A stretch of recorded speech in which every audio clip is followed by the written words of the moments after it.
Hi, yes, there's more. Guys, of course there's more. I went live for like a second with the wrong title. Hey, what's up? Let me know if you can hear me. Sound check two. Don't pour tea on yourself. That's not a good place for it. Ha ha ha ha. Hello. Okay, I gotta boot it up. Hold on. Let me get my. Thank you, thank you. Is the ambient noise okay? I had a hard time because I didn't want to put the soundtrack that I had made for it on here, but I got some ambient noise coming up. Let me get my little mini X-rays. Hold on, out of my computer. I don't want them to interfere with the little baby X-rays. They're in my laptop. I was really afraid they were gonna interfere with me reading, so I took them out. But there's teeth. Oh, God, I should have put a trigger warning before that. Trigger warning, I'm going to show you teeth. Anyway, I wanted to get those out of my laptop before we got started. What is up? How are y'all doing?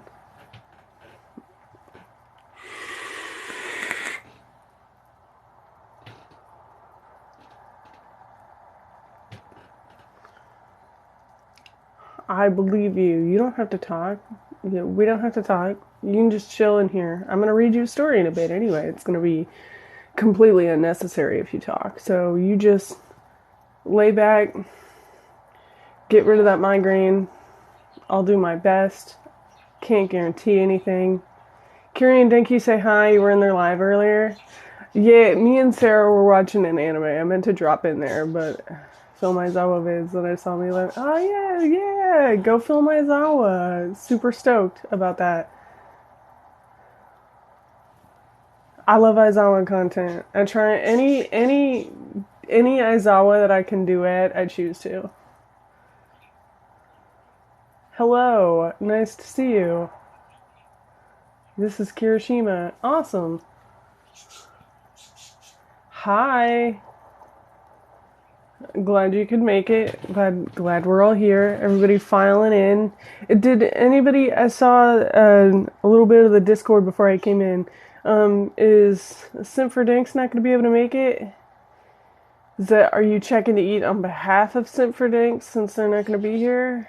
I did eat. Yes, I ate before I went live. And now I'm gonna drink. Haha. Okay. Hey yo, Simper Danks, you are here. Yes. Ah, excellent.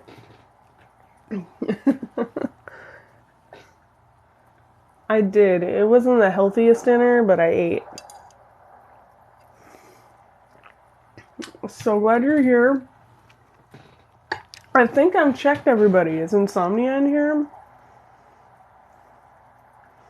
Good, yeah, you deal with that. Trust me, you don't have to talk, man. You can if you want to, but this is a lurk-friendly zone. Yeah, you can ask a question. Everyone have their cat mug. Hey, everybody. Yeah. I'm so glad you're here. I saw the Discord and I was like, oh, is Simper Dank's not going to be able to make it? I wasn't going to blame you or anything. I don't want to guilt trip anybody to be here. Yes. Oh, man, it's so stoked. Everybody's getting their cat mugs. It's going to be a whole thing. That's awesome. Yeah, you can chill in here. If you want to just chill in here, you don't have to talk. Insomnia is here. Ah, sweet. Gang's all here, I think.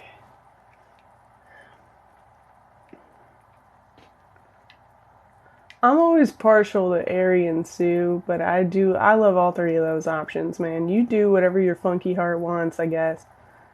I'm gonna go film a bit. Yeah, dude, do it. Oh, thank you. My Inner Circle shirt. I love this shirt. That's one of my favorites.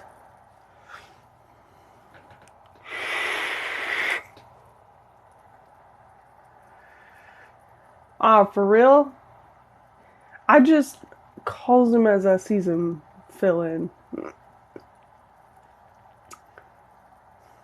Oh, nice. Yeah.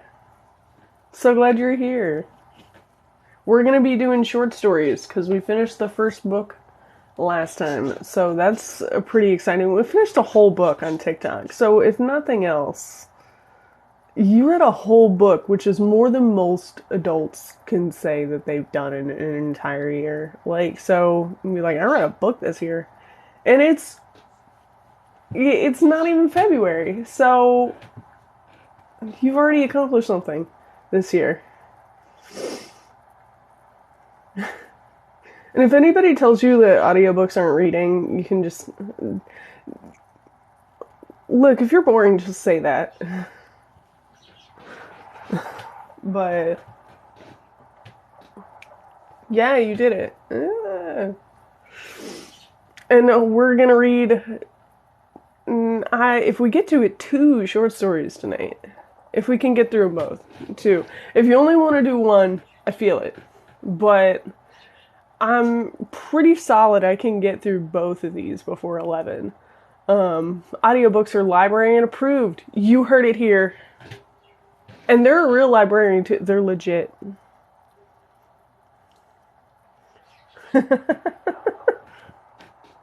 Hey, some fan fictions are like as in-depth as books. There's like fan fictions that are like 89 chapters long and still going.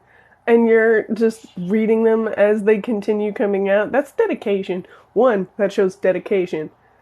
Because you read that far into it and you're still waiting for them to update.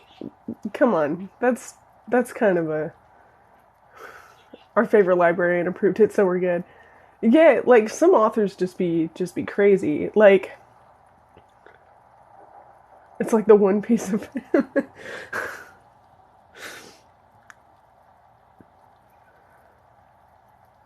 No, unfortunately, I'm going to be reading here in a bit, so you can hang out in the chat, but I'm not going live with anybody because I'm good.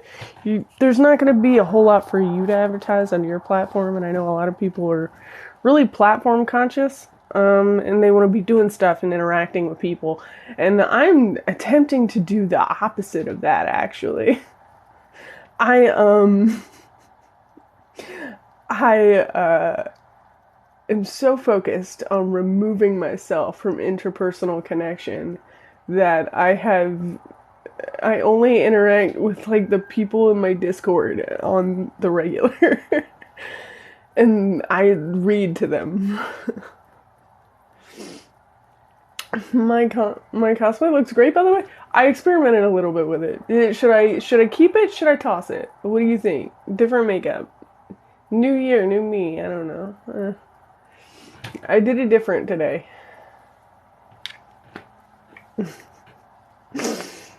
I'm actually trying to diminish my platform. So if some of you all would like to leave, no, I'm joking. You don't have to leave.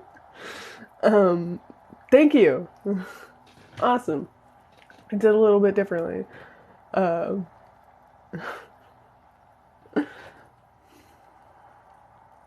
You just joined. Oh man, please tell me you joined after I was like, some of y'all can leave.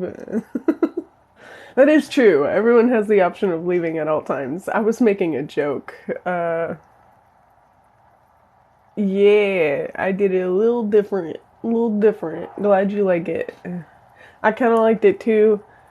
And then I wasn't sure about if it looked, and I was like, my old style looked better. I was trying to get a reference for it, but good to have a second opinion. No, before that. Yeah, I changed my Shinzo makeup. That's what that was about. New year, new me. I'm never getting rid of Simperdinks. Even if this ship goes down, I'm gonna have one per. Um, nah, but if I get that maybe you want to go live. I'd go live with someone you know a little bit better. You don't know me. I'm terrible. So they them are my pronouns. Is this where my comfort cosplayer person? Oh, that's so nice. I didn't know that people came to me for comfort. It seems weird to me. I feel like you could have made a better select. No. But yeah, no. That's kind of flattering. Honestly, I never anticipated that. Hello, and bye. Thanks. You don't know if you're terrible.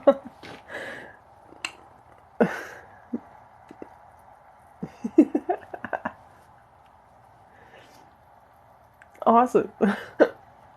I didn't think anybody, was that attached to my content. That's cool to know. Kind of scary. I feel like I have a lot of people to disappoint now.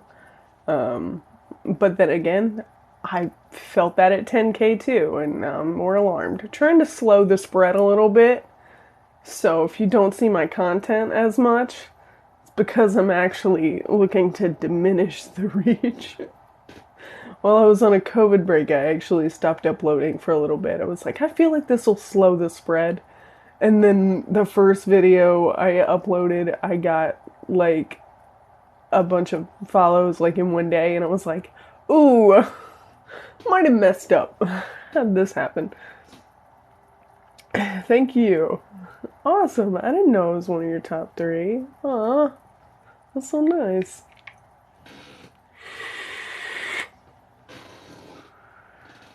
Half the people I feel like drop off when I start reading and are here for the first 15 minutes, and they're like, yeah, vibing, and then I start reading and they're like, the fuck is happening? And then they dip.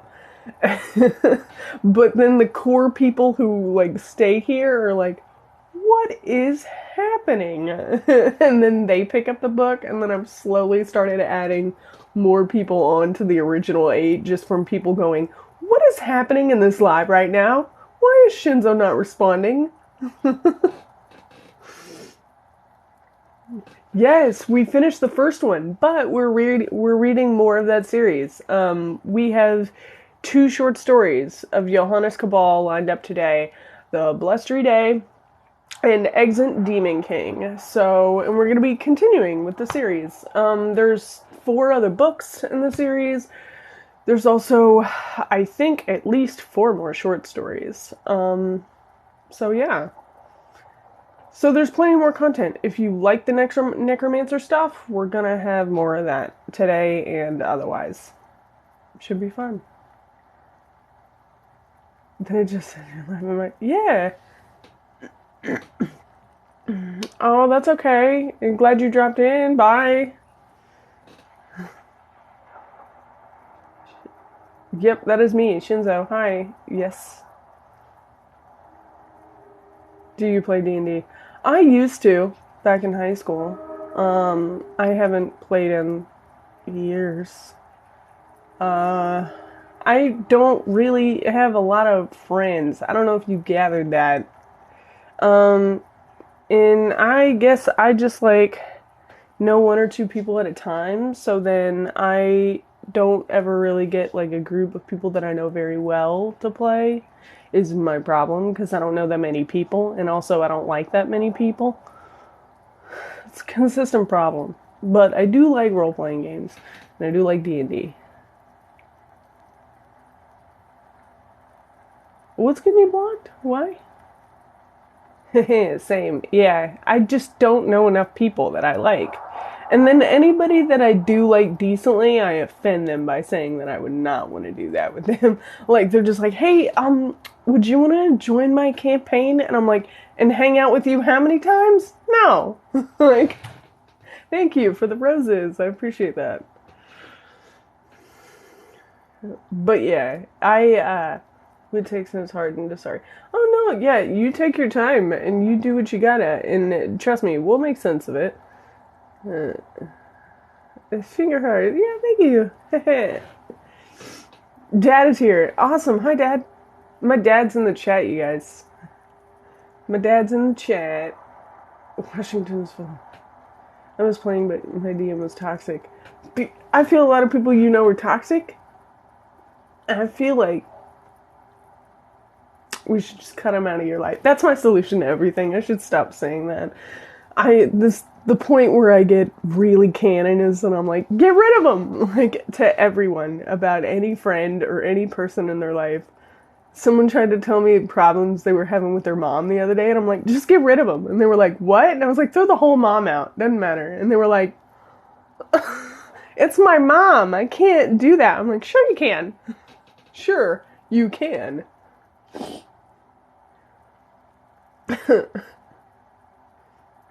Solid advice though. Yeah, that's what I'm saying, man. Throw the whole mom out. Throw your whole family out. And just don't deal with it. What about if you're having problems with yourself? Define that. I don't know. We might have to get into that after the first short story. I thought you meant murder. You know what? I don't. There's so many. Why does everybody think I am? I never said murder, but the amount of people that assume that I am speaking of murder whenever I start talking that way is alarming. It either says a lot about the people I know, or a lot about me in general as a person, and I'm not sure which is worse.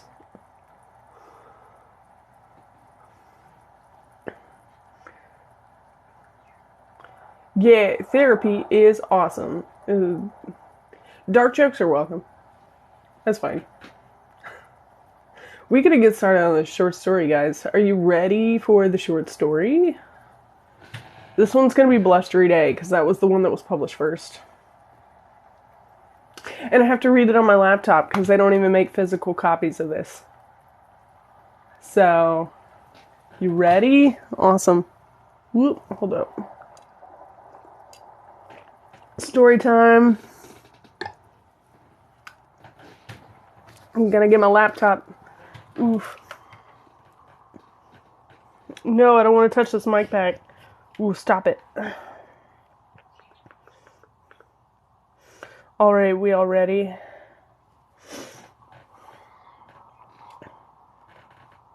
Yeah, it's a great goblet. I like this goblet. Anyway. Yeah, I'm drinking a smoothie. It's a smoothie. Anyway, on with the story. This is Johannes Cabal and the Blustery Day. Experiment 472 was a failure. The worst sort of failure. The sort of failure that comes in a compact little bundle and hides in the dark corners of one's laboratory, patiently awaiting an opportunity to leap out and sever any major blood vessels it might find in one's neck. The sort of failure that 7 crushing blows from a retort stand barely slows down. The sort of failure that is chased out onto the attic landing, whips between the banister railings, plummets 3 stories down the stairwell, and yet need pause only a moment to recover its wits before darting off again. It never got that moment. A cheap plaster bust of Napoleon Bonaparte followed it down from the attic landing, fell the 3 stories, accelerating all the way, and dashed the failure into failure pate upon the instant of impact. Johannes Cabal, a necromancer of some little infamy, leaned over the banister railing from where he dropped the bust and examined the effect of cheap statuary on reanimated flesh. It told him nothing new. He expected to commit this messy act of euthanasia every few months, and the splash it made always looked very much the same. At the end of the landing was his remaining supply of ammunition, another 5 Napoleons. He would have to lay in some more if the current line of experimentation continued to be so disappointing. By the harsh light of the unshaded light bulb that hung over the stairwell, Johannes Cabal looked older than his 26 years. He stood a little over 6 feet in his carpet-slippered feet. His short blonde hair was beginning to look unruly, and he needed a shave. Black trousers, white shirt, sleeves rolled to the elbow, black braces, and a black cravat that was coming undone through lack of attention completed his wardrobe. The tartan slippers were the only color. He looked up at the light and wondered what time it was. He'd been working for almost 3 days without sleep, but for a very few catnaps. He felt wretched. He looked worse, and he suspected that he probably smelled by now. And for what? Another dent in the front hall's parquet and more indelible stains on the dado? It was a hard life. He switched off the lights in the attic laboratory and walked slowly down the stairs to the first floor. He paused by the bathroom, but suspected he'd just fall asleep in the bath or do himself a mischief if he tried to shave. No, personal hygiene could wait until he didn't feel quite so like one of the walking dead that were his professional stock and trade. For once, he didn't carefully fold his clothes as he prepared for bed, but let them fall to the floor. He knew his sense of order would be outraged when he woke, but, frankly, it could take a running jump at the moment. Leaving a deux-tone heap of cloth on the rug, he crawled under the sheets, switched off the light, put his head down, closed his eyes, and knew immediately he was going to have trouble sleeping. He hated this, being so exhausted that he couldn't drift off. There was nothing for it. He started to mentally plot out his life plan from the age of 18 if things had gone a little more mundanely. He was just up to the apprenticeship at the firm of solicitors when he passed out. Dinky's in here. My Dinky's in here. Sorry.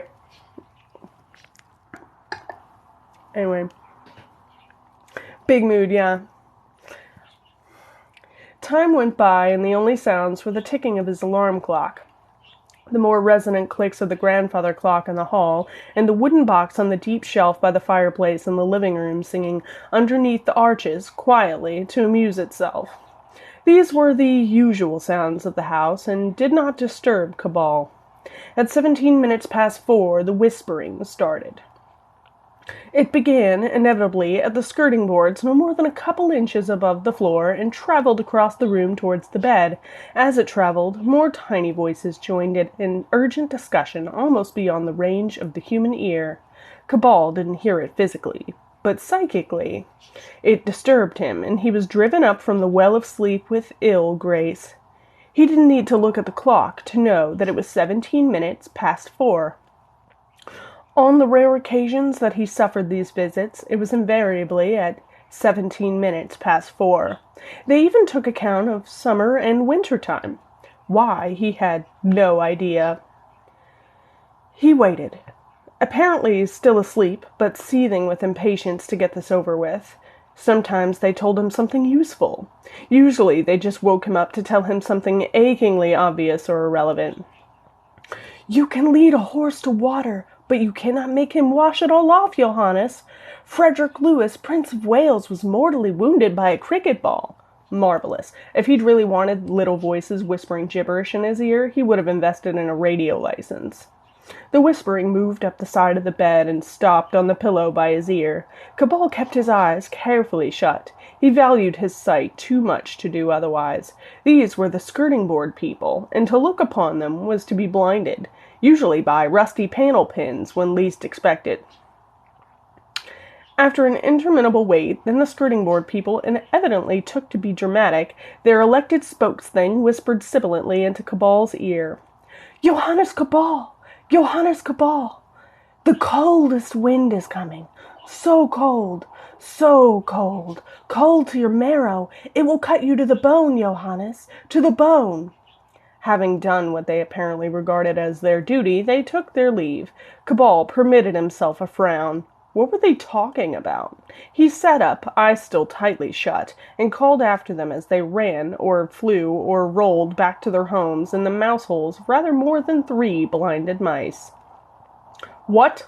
What do you mean? What are you talking about? One tiny voice called back to him. The bone wind, Johannes! The bone wind is coming!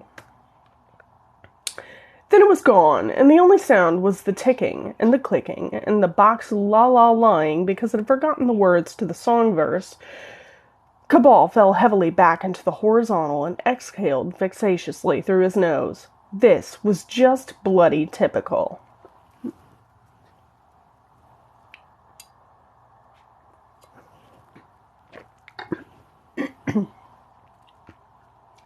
The library was proving reticent.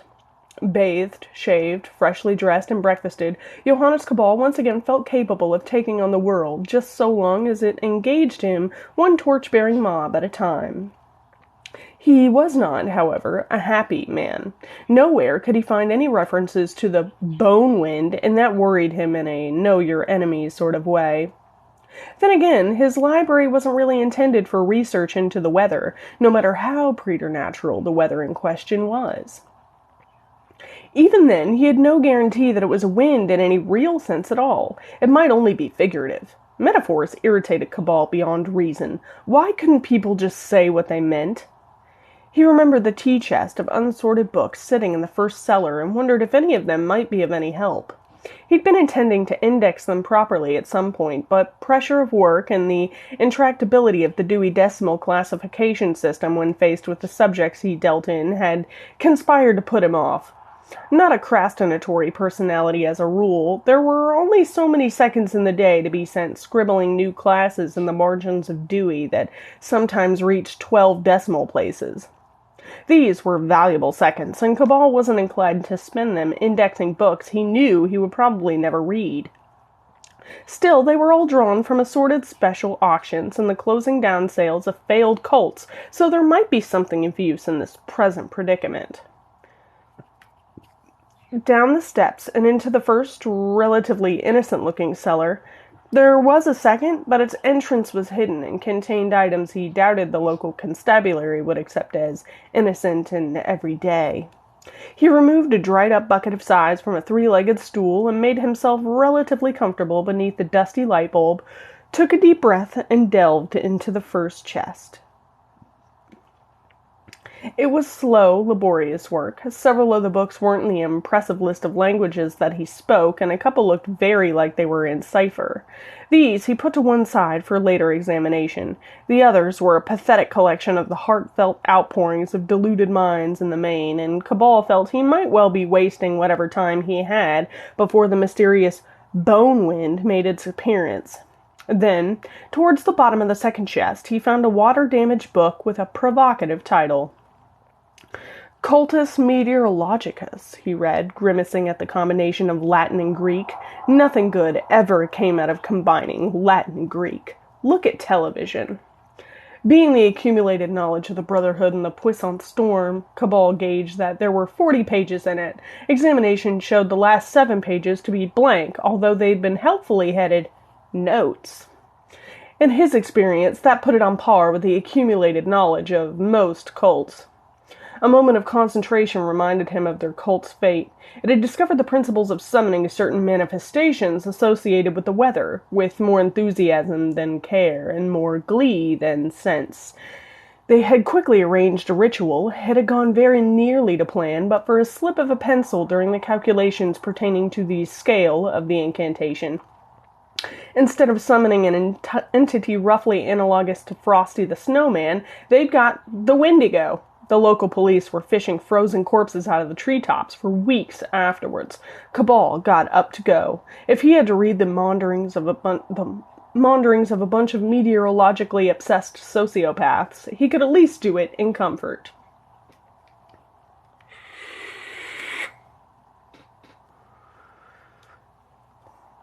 Cabal entered the living room and settled down with a book in his armchair. First came a lengthy introduction that put the Brotherhood's aims in arcing hyperbole of the most purple kind, riddled with the grammar of those who were prepared to do anything. The aims were, reduced to their simplest form, power, sex, money, the usual. The text didn't mention how having arcane knowledge of weather would help them in their thinly veiled pursuits unless there were women about with a fetish for lunatics and galoshes. We have any galoshes fetishists in here? Anyway. Cabal adopted a disparaging expression and moved on. The notes went on to detail how they had taken the weather magics of other groups and cults and examined them to find why they worked. It was a reasonable methodology, and Cabal found little here to make his lip curl. It didn't, however, stay uncurled for long. Having condensed down other overly ornamented rituals, the Brotherhood had then put on layers of their own gingerbread. If they hadn't been in such a rush to make their rituals better than everybody else's, incorporating, for example, a strange hopping dance with umbrellas, they might still be alive. All things considered, thought Cabal, it had worked out for the best. Next was a set of descriptions of creatures, entities, and supernatural manifestations associated with the weather. Hail goblins, mandarin sleet, the purple cloud, the horrid flesh dissolving red snow of Umtak Katarl that makes a sighing noise, precipitate spriggan, parasite fog, the bone wind, cumulonemesis. Cabal sat up abruptly. The bone wind? The entry was short and to the point, saying in effect that if the bone wind turns its attentions to one should put one's affairs in order and prepare for the inevitable with as much serenity as possible. Cabal had the sort of personality that was only ever serene when unconscious, and read onwards. There were only a few notes, ironic given the fate of the cult, about the inadvisability of summoning the bone wind, despite how easy an undertaking it was. Basically, a small ritual was performed, and then you told the intended victim that the bone wind was coming. That was all there was to it. None of that tedious mucking about with nail parings or scraps of runic parchment. Cabal was just nodding sagely at the elegance of it when he paused and looked at the skirting boards. A frown crossed over his face, quickly evolving into an expression of ill-contained, teeth-grinding fury.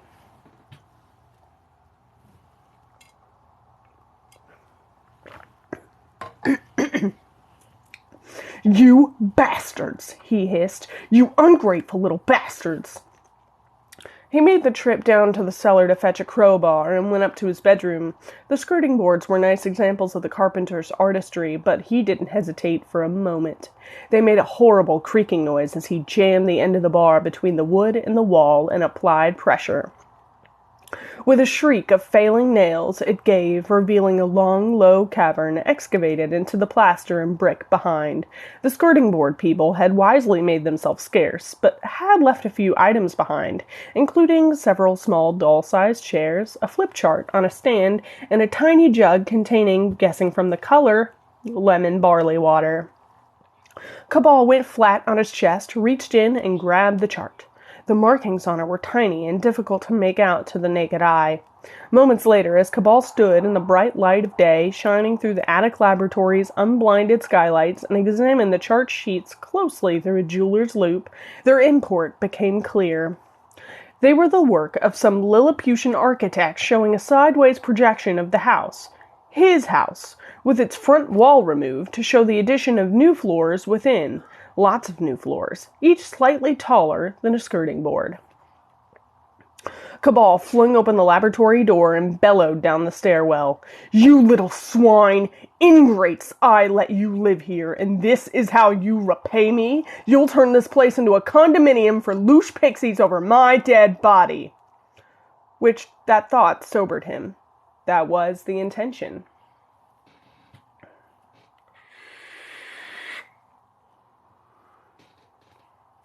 Forewarned is forearmed, thought Cabal as he plowed through his books, sleeking a plan. Knowledge is power. But he didn't know enough. The bone wind was a wind, that at least he knew now, but he knew precious little else about it. Some sort of entity, a portal to somewhere that froze and tore the very life breath from its victims. A living door. All he had to do was think of a way of shutting it. But no way presented itself, not after hours of searching. The only thing he knew for certain was that it could not stay past sunrise or nightfall, whenever it visited. If he could survive till the turn of the day, he would survive it all. He stood, stretched, and rested his hands on the desktop, a sea of open books before him.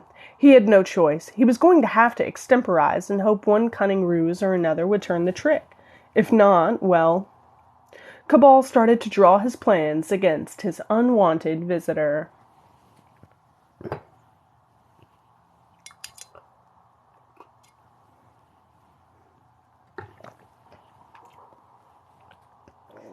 At midday, the grandfather clock struck, slow and sonorous. The beats of the bell echoed around the house and were heard in every corner. At the front door and the back door, sealed with strips of old papyrus upon which Egyptian hieroglyphs, Ogham runes, and Ptithian sigils freely mixed in, but there was nobody to hear the chimes there.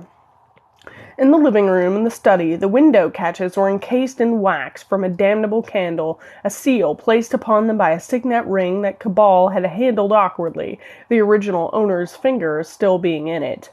But Cabal had moved on now. In the kitchen, a pendant that had once belonged to the Queen of the Nile, her name stricken from history by those that followed her reign of horrors, dangled incongruously from the taps over the sink. Nothing would pass through the water or up the drain while it hung there. Cabal had long since left the kitchen in the care of the trinket, other defenses to exemplis. In the hallway, sitting on the fifth stair, Johannes Cabal sat and rolled up his shirt sleeves as the clock continued to strike. He had cast lots earlier that morning, and the portents had been quite ridiculously strong. The bone wind would arrive at midday. There could be no doubt. Apparently calm, he couldn't help but lick his drying lips. He tried to avoid deluding himself whenever possible, and appreciated that he had, at best, a 50-50 chance of surviving until dark. Still, if he was going to be the victim of a bunch of double-dealing pocket-sized property developers, he wasn't going to go easily. It had only taken a few minutes to sabotage the pressure valve on the boiler down in the cellar. If it wasn't opened manually by nightfall, there wouldn't be enough left of the house to make a small rockery, nor enough of the traitorous skirting board people to butter a water biscuit. He stood up, picked up a leather satchel from the step, and slung it over his shoulder. If the bone wind couldn't get him before the sunset, it wouldn't get him at all. His first line of defense was simply to keep it out of the house. If that failed, then he would have to fall back on the weapons in the satchel. Their creation had been a hurried exercise, and he doubted their efficacy.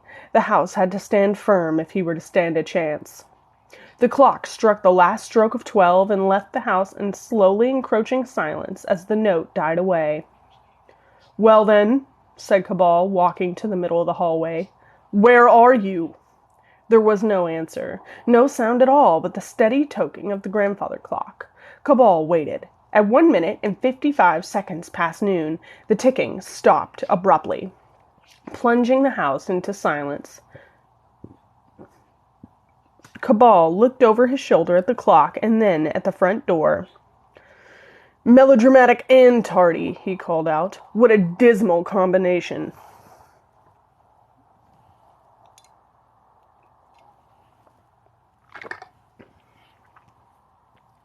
The bone wind struck the front of the house like an express train. Cabal took a step backwards despite himself. It howled and screamed against the walls like a living thing, battering at the door, shrilling and banshee shrieking.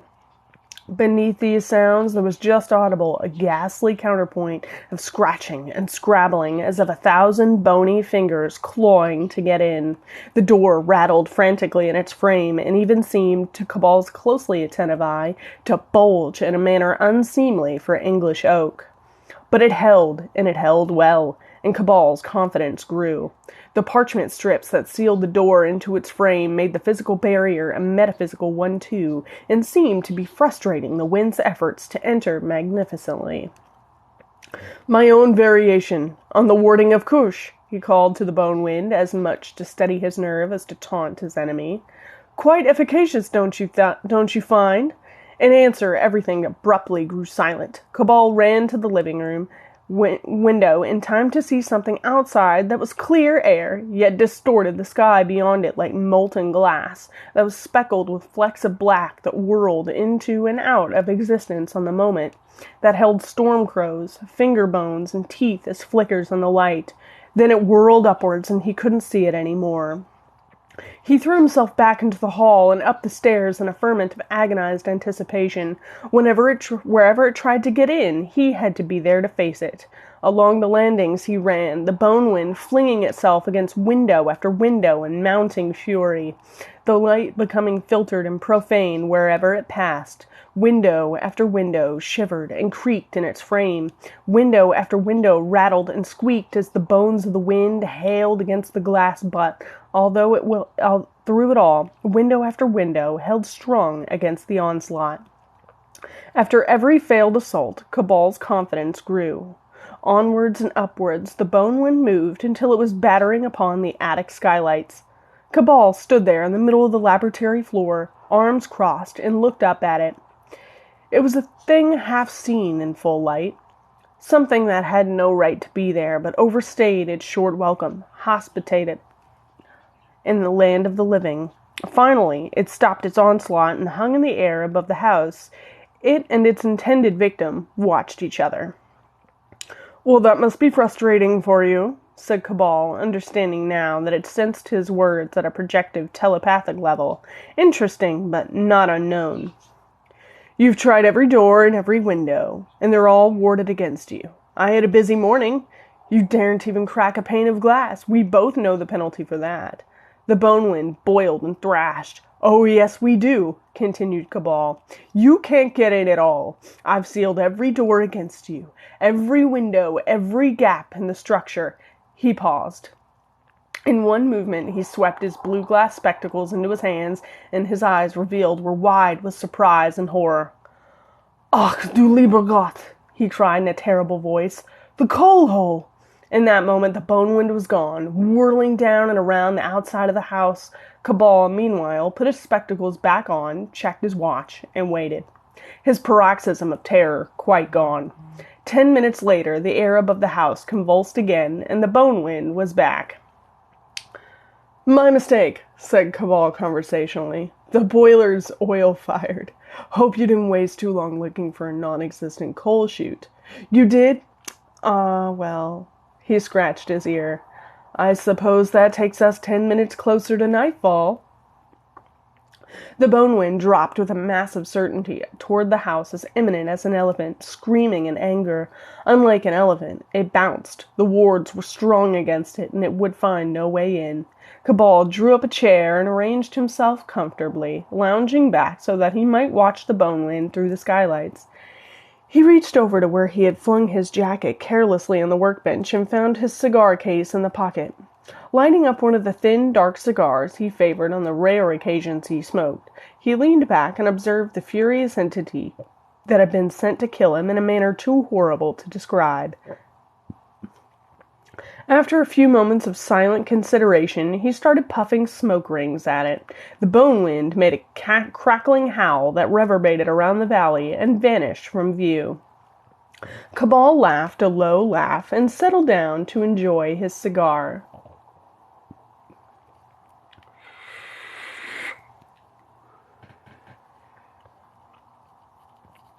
Time passed slowly. Despite his display of sang-froid, Cabal knew perfectly well that he remained in deadly peril until the bone wind was forced to leave the corporeal realm and return to its home of negative life. According to the almanac, the sun would set a little after 6, which meant he had almost 5 hours to wait it out. There was no reason why the wards would fail before then, but he would be a foolish man who would not allow for such an occurrence, and Cabal was no fool. He settled down to transcribe some experimental results to his permanent notebooks, but never once took the satchel off. The afternoon wore on. He heard the bone wind travel through the back garden at one point, making a mess of the herbaceous border as it went. Frustration had made it quite childish and spiteful. He wondered what would happen to it when it failed, as he now felt quite sure it would, and returned to whence it came. He hoped it was something bad. He had been rather fond of his herbaceous border. At a little while past 4, Cabal decided he wanted a pot of tea. Just about to rise from his chair, he paused and considered. Did he really want some tea? No, he decided after some introspection.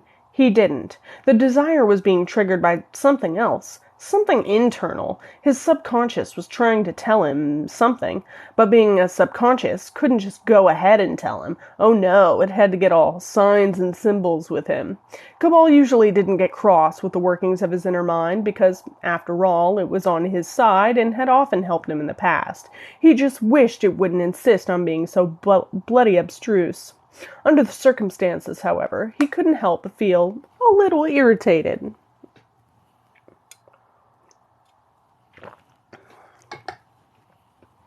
"It's a matter of life and death, isn't it?" he said to himself very literally. "Nothing to do with tea. What is it?" The desire for a nice, unnecessary cup of tea and a slice of Swiss roll grew in him. I don't want a cup of tea, and I haven't even got any Swiss roll in the larder.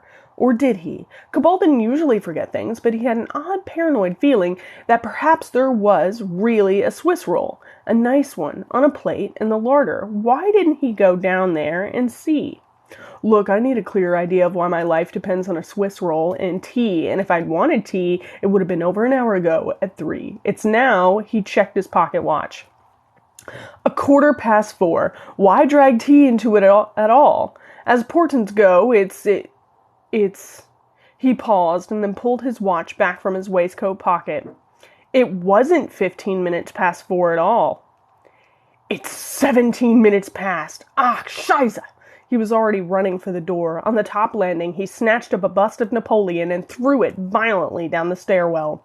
Not even pausing to see its effect, he flung himself down the stairs.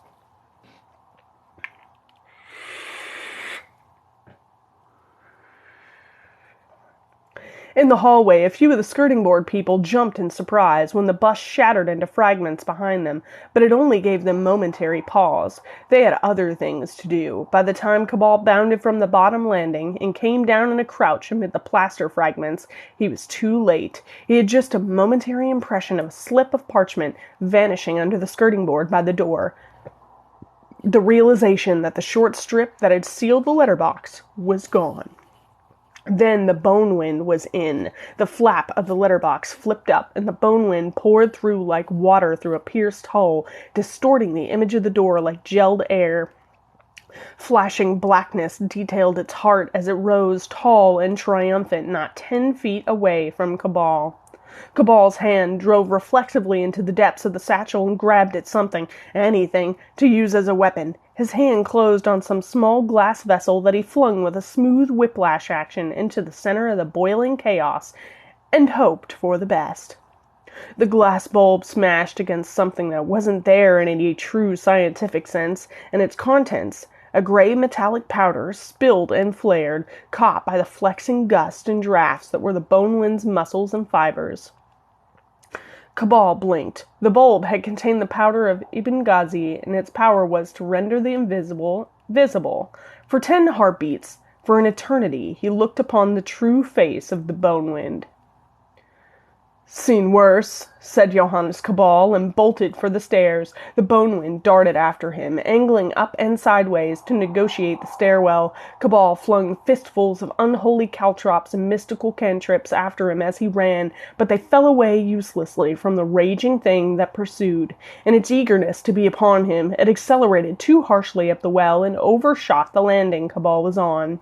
In the moment it took to turn and descend, it had lost him. It jetted onto the first floor. Hall hung there, listening. For long moments there was nothing. Then, distinctly, a clink of metal from one of the rooms. The door to the room offered no resistance to an entity like the bone wind. Despite being locked, it was easily torn from its hinges and dumped down the stairwell to finish amid bits of Napoleon's head. With a shriek, the bone wind started into the room and halted. On the bed lay an ancient skeleton chained to the bed frame. After a moment, the skeleton turned its skull to look at the shattered door frame and waved one bony hand at its visitor in a gesture that seemed more matey than threatening. The bone wind hovered, confused. It was not very intelligent and confused easily. It had shredded plenty of living flesh from skeletons in the past, but was at a loss what to do in this situation. Its indecision evaporated with the sound of Cabal breaking cover from the next landing and charging up the stairs. With a hunter's cry, the bone wind was after him. On the bed, the skeleton flopped back to rest with a faint air of exasperation about it. Cabal made the attic laboratory with less than a second to spare. He slammed it hard behind him, but was immediately shoved back as the door was dealt a fearful concussion that tore the striker plate out of the frame. Cabal pushed it shut with all his strength and weight. In the moment before his dreadful pursuer could deliver another fatal blow, Cabal bit at his right index fingernail and deliberately tore it down to the quick. Blood welled immediately. Using his fingertip as a gourd brush, he marked the wood of the door with a triangle and a circle, stepped away from it, embarked an incantation in a language that left his throat raw. I just realized I'm wearing my inner circle shirt. It's a triangle and a circle. Didn't mean to do that. That was an accident. Anyway. An abrupt, terrible silence fell. Then the door moved in its frame, slowly, so slowly, upwards, then down again, up and down, faster and faster, until it was rattling, chattering like a fever patient's teeth. Cabal walked slowly backwards. The impromptu seal he had placed upon the door could only last a matter of minutes, at most, and sunset was still comfortably over an hour away. He had to think, and think quickly.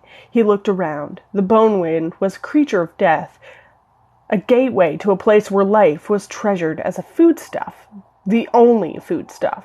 A wasteland of death hungered for him, ravenous for him. Perhaps, thought Cabal, perhaps I can poison it. Suckling at his torn fingertip, he flicked quickly through his notebooks with his free hand. Behind him, the door was vibrating so rapidly it was no longer visible as a sharp image, but only as a blur within the stationary frame. A few splinters flew from the top and bottom ends as it started to fall to pieces. He ignored it, busy with his retorts and powders, fluids, and reaction vessels. The door was whining, a sound that ranged up and down from the subsonic to the ultra-rattling everything in the house. Cabal clenched his teeth and fought nausea as the sound battered and shook him. He clipped electrodes to either side of a sealed vessel and flung the bayonet switch off the spark generator. Just a few more seconds. Just a few more. Suddenly, the frequency of the door climbed and swooped, heterodyning in strange patterns that defied conventional theory. Cabal was aware that his nose had started bleeding even as he cut the power. He smeared his already bloody fingertip in the red stream that ran across his lips and dripped from his chin, flicked open the vessel's lid and allowed a drop to fall inside. Something flexed within, of movement he felt rather than heard. He looked steadily at the door and waited his moment. The door didn't explode. Instead, the vibration stopped instantly, and the door stood motionless, still filling the frame. Then it crumbled silently into sawdust, but for the muffled thud of the handle and catch mechanism falling into the soft bed of freshly powdered wood. Cabal's expression became grim. He hated hanging doors. Somebody or something was going to pay for that. The bone wind swept in, screaming its victory. At the same moment, Cabal turned the reaction vessel to face the oncoming monstrosity and opened it wide. Experiment 473 was a success. The best sort of success. The sort of success that comes in a compact little bundle and flings itself straight at an eldritch weather condition.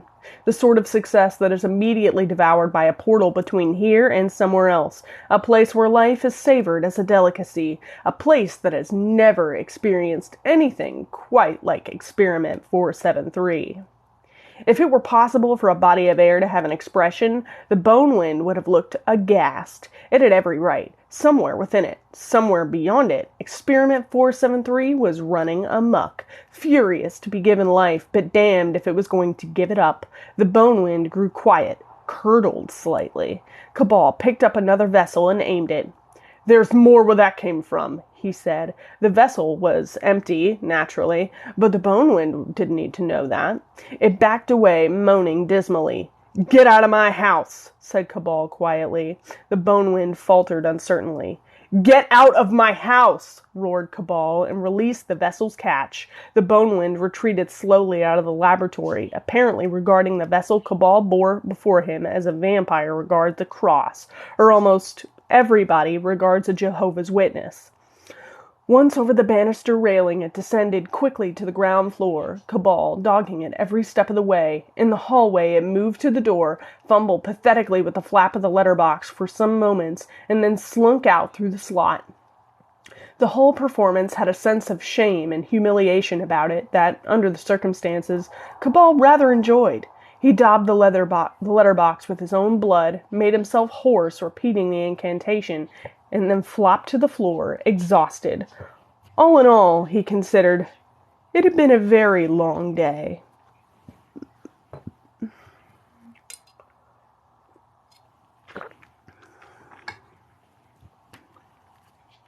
Night fell, and Johannes Cabal knew that he was safe from the bone wind.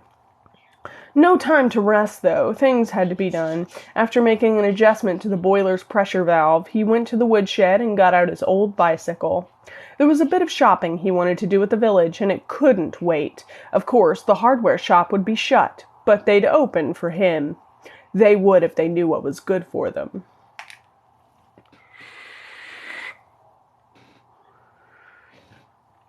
Cabal finally went to bed a little past midnight, but although he extinguished his light and laid down his head, he didn't sleep. There was still a certain business he attended to. He lay there, eyes shut, but completely conscious for over 4 hours, waiting. At 17 minutes past 4, the whispering started. It began, inevitably, at the skirting boards, no more than a couple of inches above the floor, and traveled across the room towards the bed. It got perhaps 3 feet before there was a loud clack and a strangled cry. The whispering moderated. Panic set in. It headed off at an angle, but almost immediately there was another snap, and another, and the whispering was now a very quiet frenzy of terror as the skirting board people blundered into one after another of the 200 mousetraps that Cabal had spent the better part of the evening mining his bedroom floor with. He listened attentively as the choir attenuated and diminished, the voices thinning away until only one remained. "Careful does it," the last tiny voice said to itself. "Take my time. If I can just get back to the skirting board—" Snap! Cabal listened carefully, but the only sounds were the ticking of his alarm clock, the more resonant clicks of the grandfather clock in the hall, and the wooden box on the deep shelf above the fireplace in the living room singing "Spread a Little Happiness" quietly to amuse itself. These were the usual sounds of the house, and did not disturb him. Johannes Cabal rolled over, smiled in the darkness, and went to sleep. And that is Johannes Cabal and the Blustery Day. That was the first short story that was ever published of him.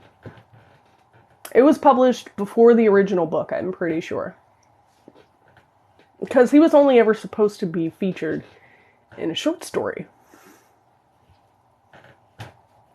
But it was so successful, he ended up making a whole series out of it.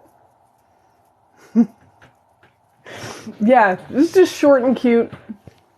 Anyway, and I think he has a line in one of the books that's really offhand, where he's talking to, like, the pixies in his garden, and he's like, "Remember what happened to the skirting board people?"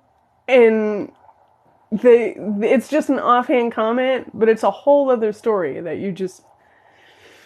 They have a lot of things like that, where it's like an offhand comment, and unless you've read the short story that has never been advertised, you're not going to get the joke. It's just going to seem like a really weird line. Like, there's another comment later on that another character makes that you would have no clue of why they said that if you had never read. But it just seems like an offhand joke, and you're like, "Oh, haha, that's so random and stupid." It's not random. It was actually a whole other story that you missed out on. In Detective of the Last Actual Book, yeah. In one of them, he says that, like, "Remember what I did to the skirting board people?" And you're like, what? It just doesn't, it seems just like something in character that wouldn't have a whole other interlude, but they wrote a whole other book about it you didn't even know. Anyway.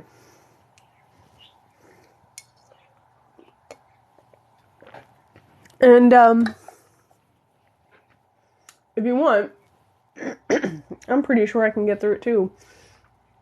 I had Exeunt Demon King lined up, which is the original story of the Rufus Maleficaris that was in the first book. He thought, he proclaimed that Johannes had killed his father and he was seeking revenge. And he was like, the horse was like, "You killed his dad?" And he's like, well, not really. That's what happened to Rufus Maleficaris, is Exeunt Demon King. So you get to know what he meant by, not really. Rufus, yeah. There's 2 with Rufus in them. We'll read one next time if you want to continue with the short stories. There's 2 more that we can actually read before Detective. We can also read detective first if you want to do like a book and then a couple of the short stories and do it that way. Or we can do them in publishing order. But if you want to do short stories next week too, we'll do the Ereshkigal working, which is Rufus Maleficaris. And that one's fun.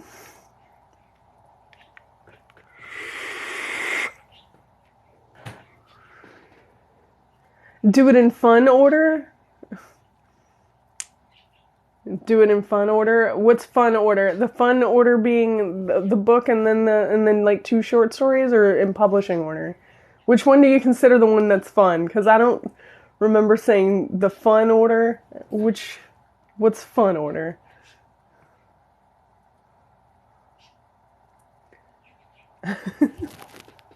I'm not sure what you consider fun. Most chaotic order. Okay. That would be backwards. So let's start at the 5th book and work our way back. No, I'm not doing that. What order I feel is best. All right.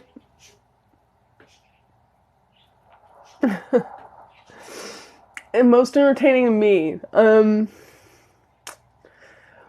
You know what? If you want, I like how you're all saying whichever order is fun for me. I just figured do it in publishing order, but I read them all out of order. I want to specify. I read them all incorrectly. I read the first 3 books before I realized there were short stories. No, for 4 books until I realized there was a short story. And I was like, oh, there's a short story? And I went to look up the one short story I had heard of, and then figured out that there were actually like 6 short stories, and I missed out on all of them. So then I started hunting them down, and it pretty much just came down to access. First I read Blustery Day, that was the easiest to get a hold of, Exeunt Demon King, and then the Long Spoon. And then I found out where I could snag up the Ereshkigal working, Ouroboros Ozo, and then the last one was House of Gears, and that was the one I read last, because that was the hardest to find. So it pretty much just came in which order was most easily accessible. And I wouldn't recommend reading them in that order.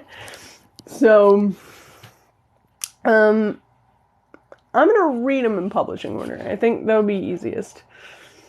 That'll be the best, but hindsight's 20/20, I guess.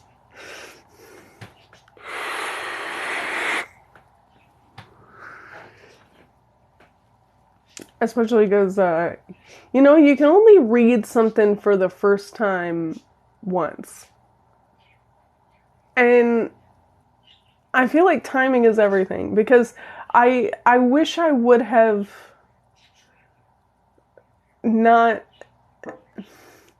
It was kind of fun because I remember reading the last book and getting like a delayed gratification from one line that I did not understand, that I just thought, I was like, oh, that's weird. And then I read the short story and I was like, oh, fish. And then you put it together and you're like, fish? Seems sus. And I don't know if you would get more satisfaction out of the correct publishing way or reading them after the fact. I feel like someone's gonna get a lot of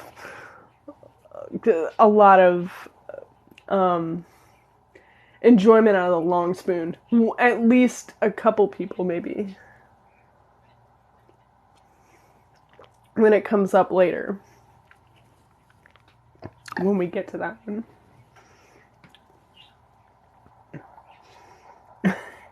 It does seem sus, and it is sus. It's very sus.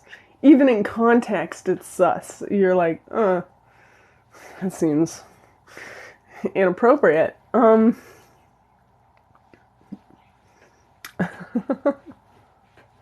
Did someone spoil something for you? Jen, what is Jen doing? What are you doing? What are you doing in my chat? Are you all being weird in my chat? Oh, thank you. Someone sent me a bunch of butterfly. Thank you. I appreciate that.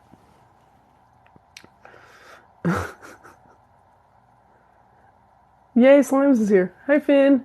Thank you for the roses. I appreciate that.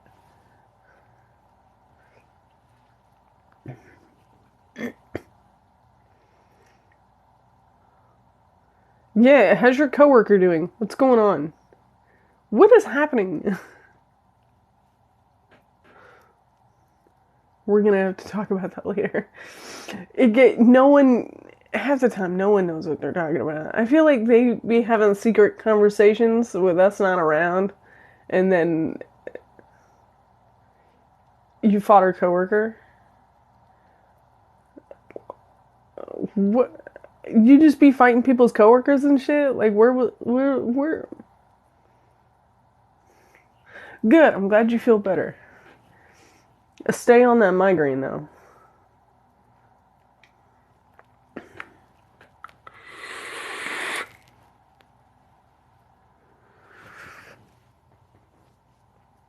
You'll just be talking about stuff that I'm not keeping up with.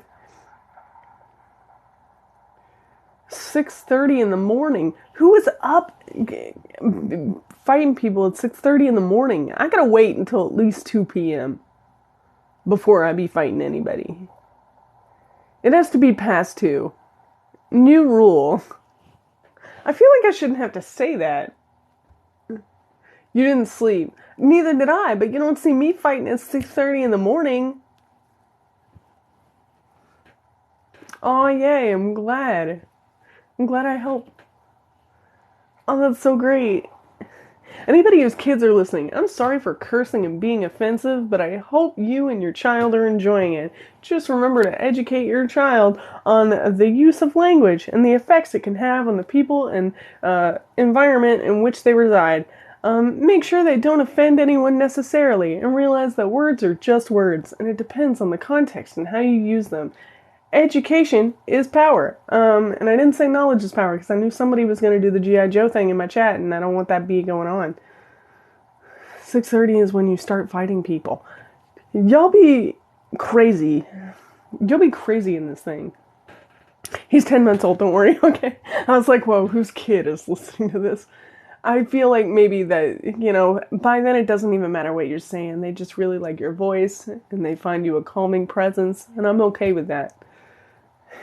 You at school, okay? Why you be fighting people before school? What? I don't be fighting people before school. I'll fight kids after school. I got stuff to do while I'm in school. I be doing homework and shit. I got stuff to do.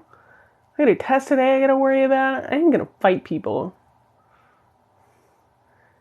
I mean, great for you, but why do you need? I feel like you're just making excuses to fight people way too early in the morning. You're gonna wait. That's an afternoon activity. That is an afternoon activity after you've already had your coffee. You've geared up for it. You've accomplished the other shit that you were supposed to do today beforehand, and then you go fight. That's supposed to be the last thing on the to-do list, not the first.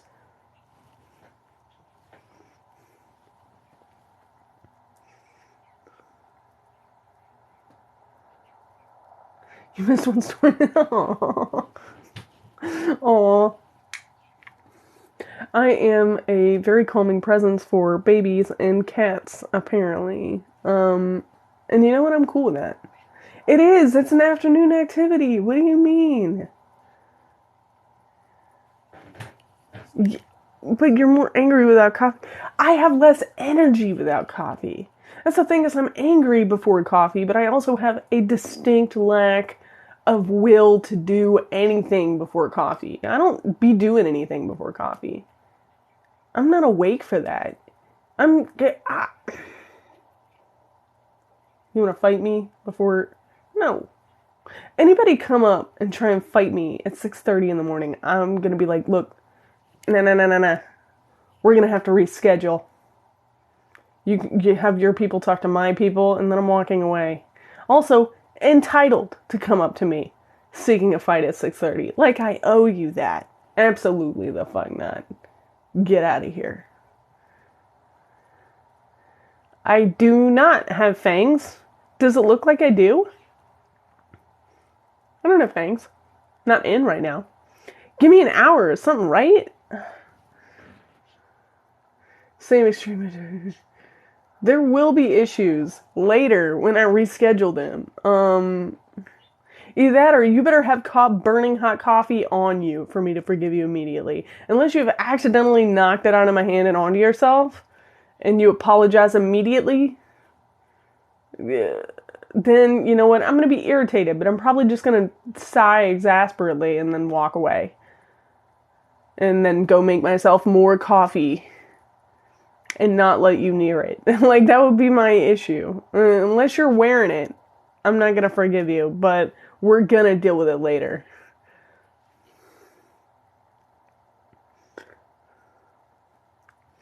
Man,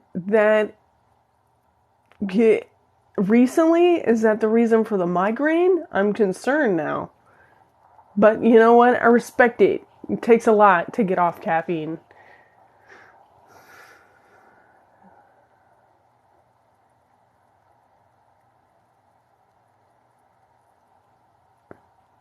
Yeah, you give me coffee and then we're gonna wait. And then, you know what? If you really want to fight me, you will get me coffee and then wait for me to finish it. And then we'll fight.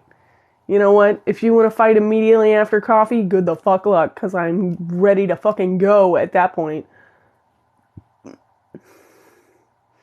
But if that's what you want to do to help yourself feel secure, fine. But I'm not doing that at 6:30 in the morning. What are you, stupid?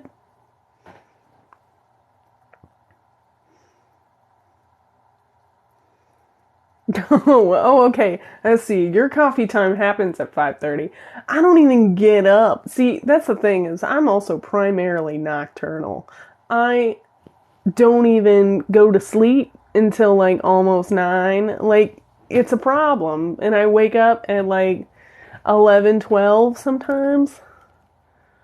Lately it's been more because I've been sick. I've been sleeping out the yin yang. Like, just so much sleep. So much sleep I don't even know what to do with myself. Sleep so much that I'm like worried it's actually making me sicker, but I feel really tired.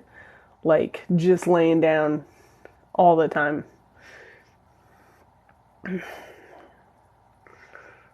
Oof, that's the worst. See, I have an actual nocturnal job, so that's partially also why I'm nocturnal. It's because I work primarily in the middle of the night. I will from like 4 to 3 a.m. is generally how long I work. So, and then when I get off work, I mostly do all my stuff after work. So, like when I'm over here recording and getting dressed and filming shit and all that, it's at 3 a.m. It's at 3 a.m.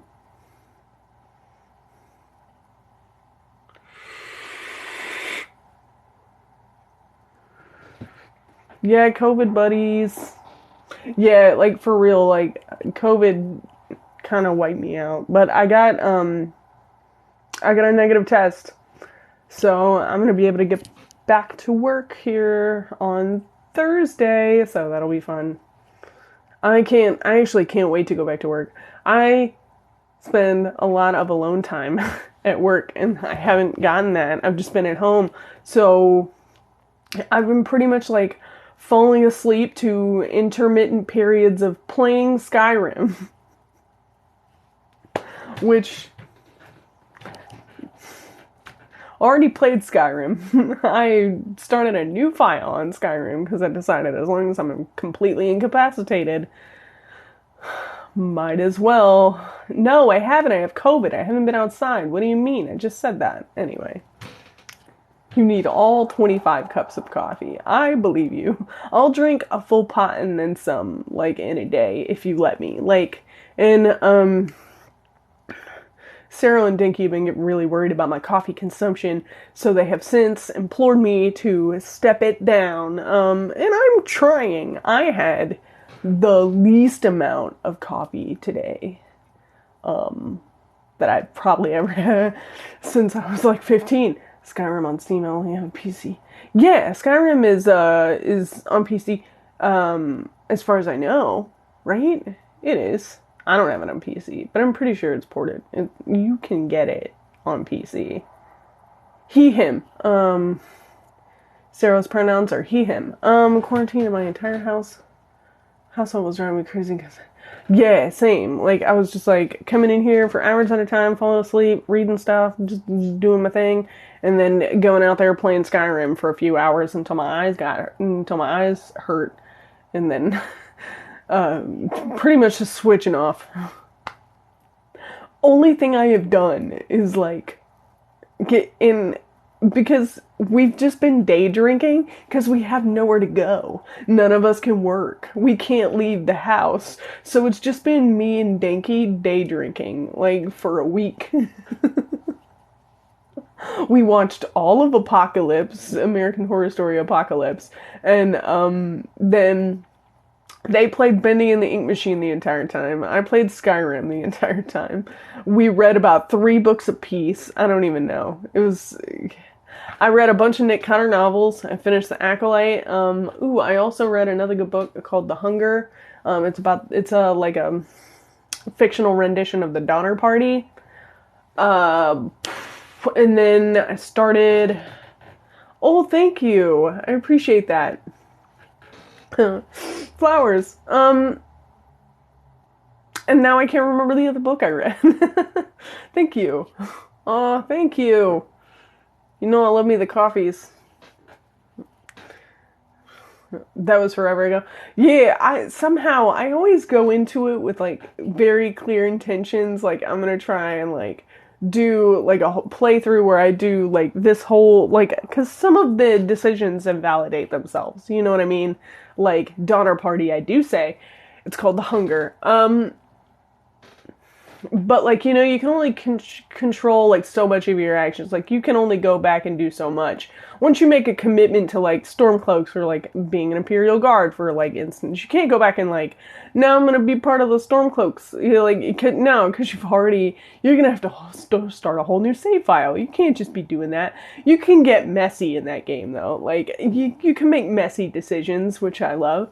Aw, thank you.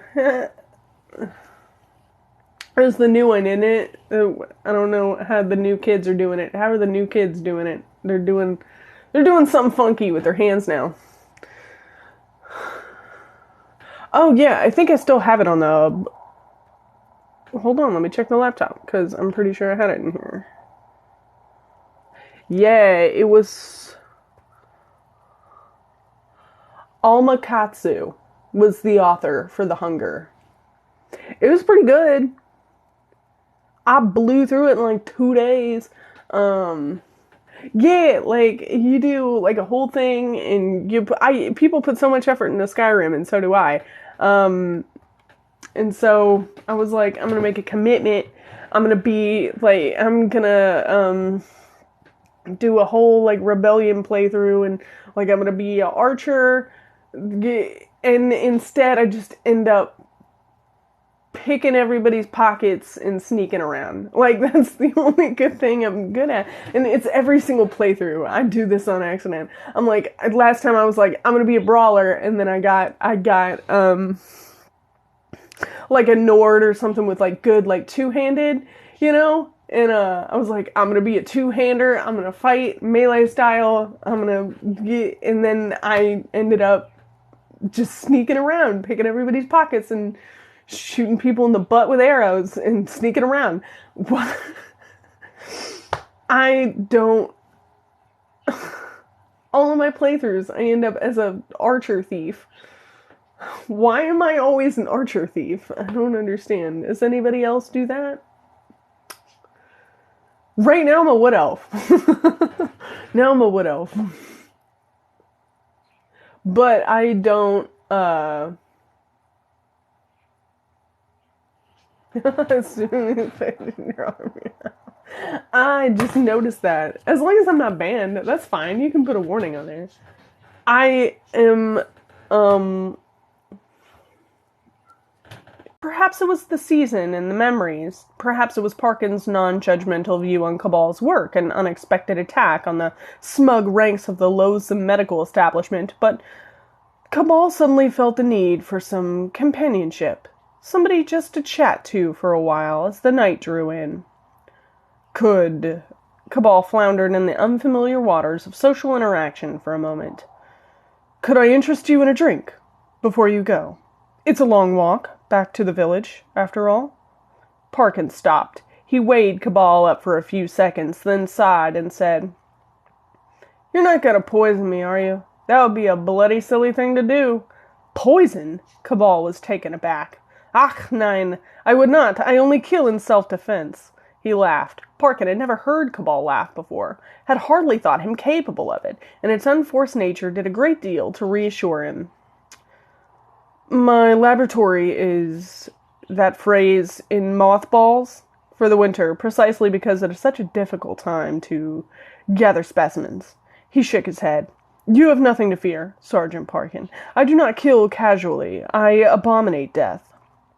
So, abominating death, Cabal instead turned to the water of life for his guest, specifically a single malt that was very much to the sergeant's taste. Cabal was going to make some tea for himself, but Parkin insisted that he would not drink alone, so Cabal acquiesced and insisted on adulterating it with a little water to the mock horror of Parkin, although after a couple, Cabal decided to forego the water, and so they went on, and a little while later, and it was much later, and a little while after that, it was later still.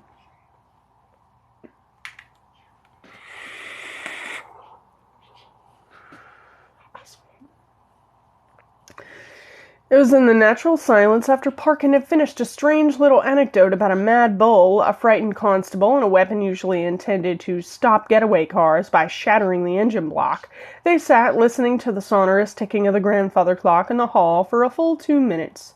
The whiskey they had given out by this point, and they were now enjoying a good cognac. Cabal hadn't even known he had the stuff, but Parkin's honed detective instincts had sniffed it out, along with the snifters to enjoy it in. So, he asked finally, what's it like, being a necromancer then? The alcohol had pleasantly warmed Cabal, but he was still some way short of drunk, and that wasn't a question he cared to answer. Instead, he replied, You've been kind enough to tell me some of your old war stories. Would you like to hear one of mine? Parkin was policeman enough to know when a question was being evaded, but he really hadn't been that interested in the answer anyway. This sounded far more engaging, and he said as much. Very well. Cabal took a moment to recharge their glasses while he marshaled the distant events into a narrative order. When I first decided to pursue this profession. Why exactly did you do that? Interrupted Parkin. Why did you decide you wanted to become a necromancer instead of, a train driver? My reasons are personal, growled Cabal, the unfamiliar sense of bonhomie slipping slightly. Parkin wasn't listening anyway. I wanted to be a cricketer, he said wistfully as cigarette card dreams danced before his eyes. Cabal decided to forge on regardless. When I first decided on this course, I had no plan. There are no career plans for necromancers. One just has to guess, extemporize. I decided to attack the problem from one aspect, not that of the morbidity of the body, but of the longevity of the soul. I decided to become a ghost hunter. Parkin looked at him askance. Is this a ghost story you're winding up for me, Cabal? Cabal shrugged slightly. Why not? Christmas is a time for ghost stories, and mine has the distinction of being true. Where to begin?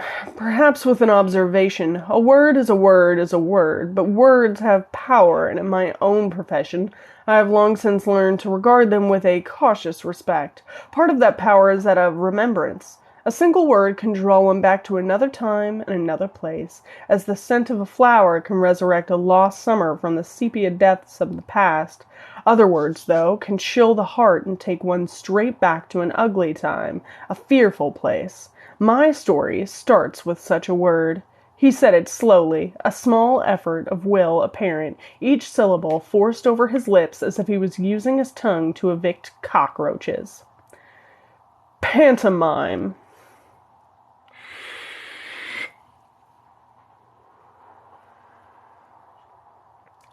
An adventurous production of Mother Goose in a small provincial theatre was not my first choice as a venue for spending my time a few days after Christmas, said Cabal. This particular theatre, however, had its interesting aspects. Specifically, it had a death toll. Actors are a flowery mob given to exaggeration and hyperbole. But when they talked about dying on the stage in the context of the Alhambra, they were being very literal. In 20 years, 4 actors had died on stage in a variety of ways, all dramatic, some messy. The most recent case had occurred just before Christmas. The pantomime's plot, to dignify the excuse for a collection of bad puns, bad songs, and low comedy, revolved around a dame, played by a man, who sells her magic goose in return for beauty. She realizes her mistake and spends the rest of the interminable performance attempting to recover it. It is Faust for toddlers. The antagonist is the Demon King, a drunk in a red leotard and curling mustachios.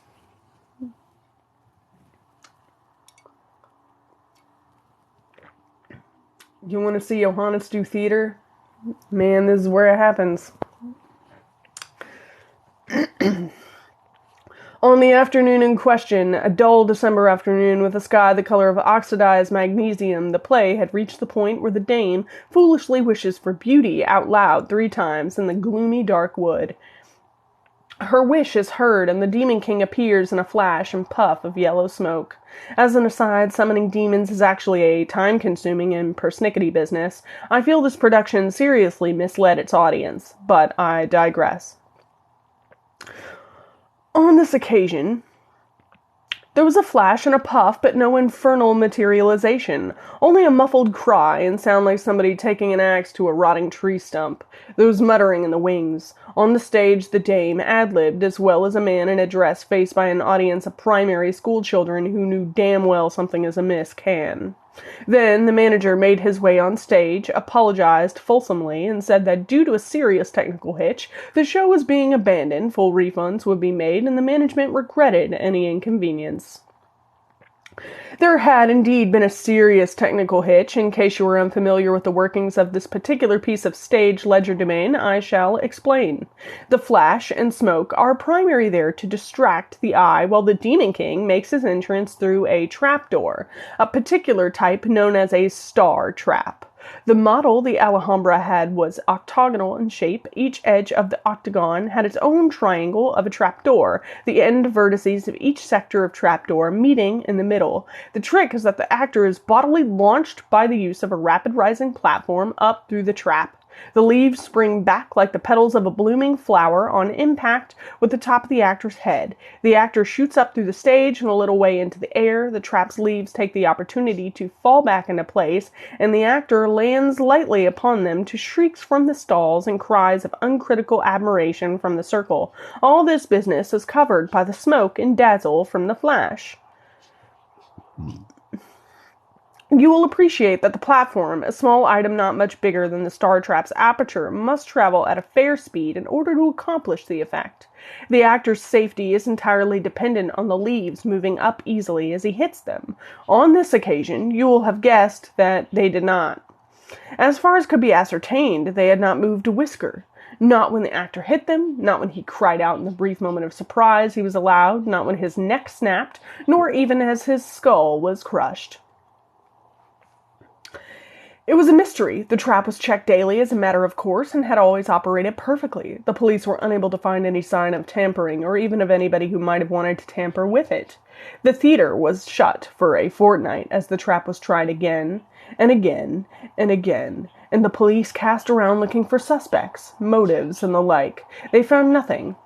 And as for the star trap, well, there's an axiom in science that an unrepeatable result is no result at all.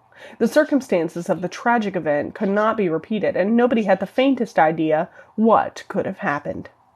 Except me. Now I needed to prove my suspicions. That something was afoot.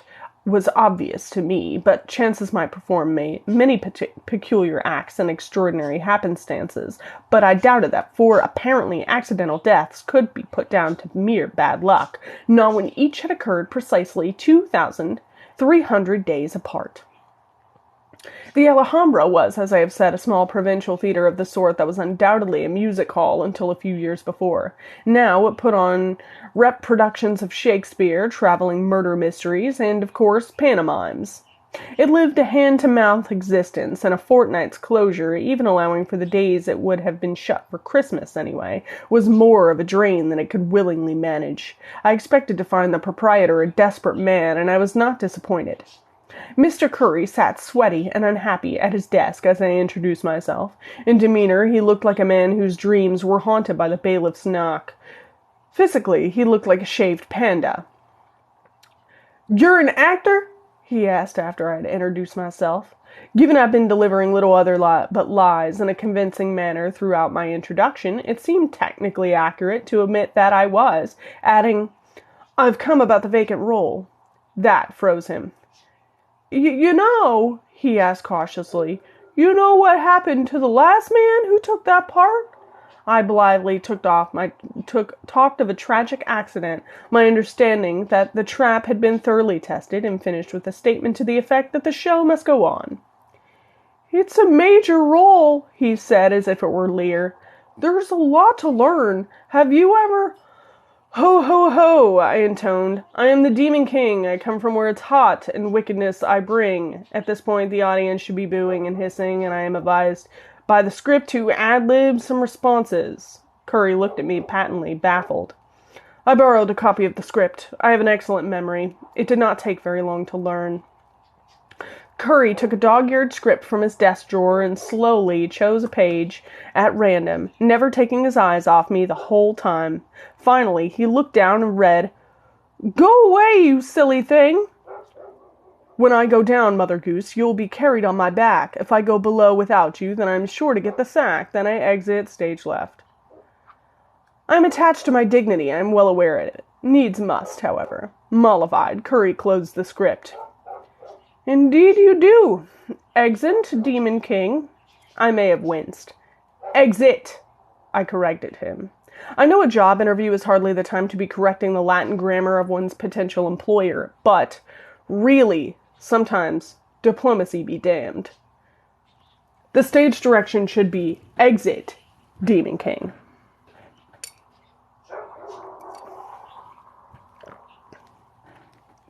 He looked at me with an uncomprehending frown upon his rounded brow. "It's Latin," he said after some seconds of thought. "Yes," I said. "Exit is singular. Exeunt is in the plural." "It's Latin," he said again. His frown was not an aggressive thing, but constructed from purest confusion. "Exeunt. It means exit. In Latin. There is only one Demon King exiting, therefore it should be exit." Even as I said it, I knew I was wasting my time. "It's Latin," he said once more. I decided to cut my losses. "Is it?" I said with feigned astonishment. "Latin, you say? Well, I never. You have educated me, Mr. Curry." The brow unfurled. Order was restored in the wide-open spaces of Curry's intellect. "Your delivery needs some work," he said. "I can deliver perfectly well. Organize a dress rehearsal, and I shall demonstrate." And so he did. The rehearsal was not an artistic triumph. I did not know my marks to hit them, and there had been some extemporization on top of the original script. Further, the rest of the cast seemed loath to come near me. Perhaps they thought bad luck was now attached to the role. Theatre folk are indeed a superstitious crew, not to say vain, stupid, and unhygienic. Perhaps, however, their reticence was due to my performance. Although this was in my early days, and I was not even technically a necromancer at that point, I had still had the very mild fortune to meet a couple of demons. One had been weaselly and apologetic, but the other had been impressive in its air of wanting very badly to slowly shred every scrap of meat from my bones and eat my soul for dessert. Its every syllable had dripped with a patient malevolence, masking an incandescent capacity for brutality. I simply impersonated it. As we took our bows before an auditorium, empty but for Mr. Curry, he clapped slowly and uncertainly. "Mr. Cabal," he said, "do you think you might tone that down a little? It's very good, very, original, but perhaps a little much for the kiddies?" I was privileged to receive a changing room of my own. Actually, I think the rest of the cast insisted upon it. Almost all my entrances were through the star trap, and the room was conveniently down in the cellar, by the prop store and the trap platform. It smelt of damp and mice down there, but I wasn't intending to stay with the production for long, just until I had concluded my investigations.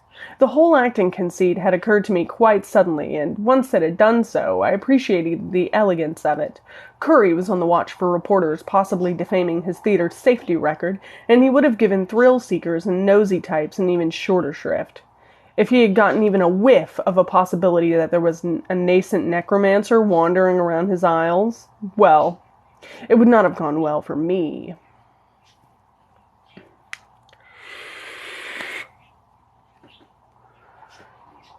The first night's performance was, I think, a triumph, if a demon king's triumphs are measured in screaming children being led out by the hand. Otherwise, the response was good. "Tone it down a little further," said Curry, looking the happiest I'd yet seen him as he peeked through the curtains.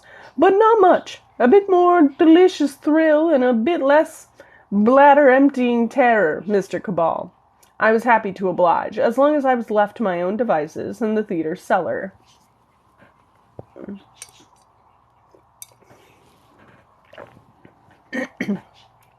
Cabal noticed Parking looking at him speculatively over the top of his snifter. Cabal narrowed his eyes. "You're imagining me in red tights, aren't you?" Parkin shook his head, letting the reverie fly. "No, Cabal, try my damnedest to avoid imagining it if you must know." After a moment, he added, "Did you sing?" Cabal ignored him and continued.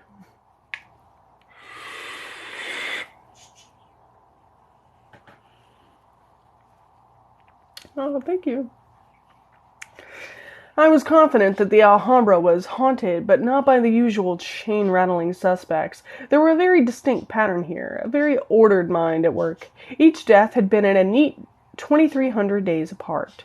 That's an ugly period measured in years, approximately 6 years and 4 months apart, a trifle over, but 2,300 is a significant time span in arcane terms. 23 times 100, no, there had been a magic here, of a perverse and corrupt kind, and it was lending power to a ghost that, I suspected, liked to kill, but one cannot theorize without data. The theater's stage doorman gave the air of having been there as long as the place had stood, possibly longer. It was uneasy to imagine them building it around him. I discovered him in his tiny office hard by the stage door, little more than a booth, really, with a window and a counter that allowed him to watch the comings and goings. I bid him a good morning, and he regarded me like a dragon from a Nordic saga, reptilian in aspect and surrounded by fumes from his briar pipe. "Good performance last night, sir," he said, his gaze apparently focused on a smudge on the glass between us. "You've scared the little tykes shitless, bless 'em." "I try my best, Mr. Pensy, and thank you. I value your opinion. You must have seen a good few productions here over the years. How long have you been here now?"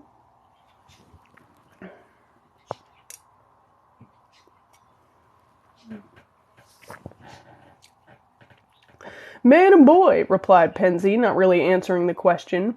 Changing tack, I noticed 2 shelves of books behind him on the rear wall, each dated. They seemed to be theater records, and I asked him about them. "Oh, yes," he said, turning slowly to regard them. "My records, faithfully kept." He turned slowly back to me. The action reminded me somehow of a dead man twisting on a rope. "Never missed a performance, through sickness, nor accident, nor holiday." They must make fascinating reading. That slow turn again. "They do. I spend long hours poring over them." I imagine that he did. It was far harder imagining him ever leaving that little office. All that history. I shook my head in admiration. "I wonder, Mr. Pensy, might I look at one, perhaps?" He didn't turn his chair to look at me this time, but just his head in a slow and baleful movement. I was sure I heard the noise of scales moving. "You want to look at my records?" "Just out of interest." I pointed to one volume in particular. "Perhaps that one? That's the year of my birth. I wonder what was on the week I was born." He still looked at me suspiciously, but I now saw it was actually jealousy. He obviously didn't relish others thumbing through his annals, and who can blame him? Still, my open-faced interest seemed to sway him, and he took down the book. "When were you born?" he asked, licking his thumb. I gave him a date that was not my birthday, and he spent an indeterminable minute pacing through them all. "Ah," he said, "that was a funny week." "Oh," I said, feigning innocent curiosity. "How so?" "We lost an act halfway through season 2. Very inconvenient." I gently pressed him until he told me the tale. It seemed that a stage magician, calling himself Maleficarus the Magnificent, had been retained at that time. He was, allowing for Pensy's understatement, a remarkable proponent of stage illusions and close-up magic. "Went out to China and India," said Pensy. "Learning tricks from those fakirs and other heathens. Must have done him some good, because I've seen a dozen of magical acts, sir, and not one of 'em held a candle to Maleficarus. He spent a small fortune getting things just the way he liked 'em, so it was a surprise to Mr. Rumbelow, the manager back then, when one day Maleficarus doesn't turn up for the matinee. His digs and all his stuff was there, but nobody knew where he'd gone. The police even dragged the river. Not a sausage. It was a shame. We'd had people coming from 2 towns over to see him. Had to make refunds to them all. Very sad." Pensy looked off into the middle distance, lost in memory. "Working this side of the orchestra pit can make a man very cynical. You see how the lady gets cut in half, how Peter Pan flies. You see all the joinery, wire, and armatures that make the magic work. But Maleficarus, he was boggling, sir. Never could guess how he did half the things he did, not even seeing them from the wings." He brought himself back to the here and now, closing the book. "He did things that fair rattled the paradigms." "Rattled the what?" "Paradigms, sir, conceptual frameworks, from the Greek para, meaning beside or beyond, and deiknai, meaning to know. Will that be all, sir?"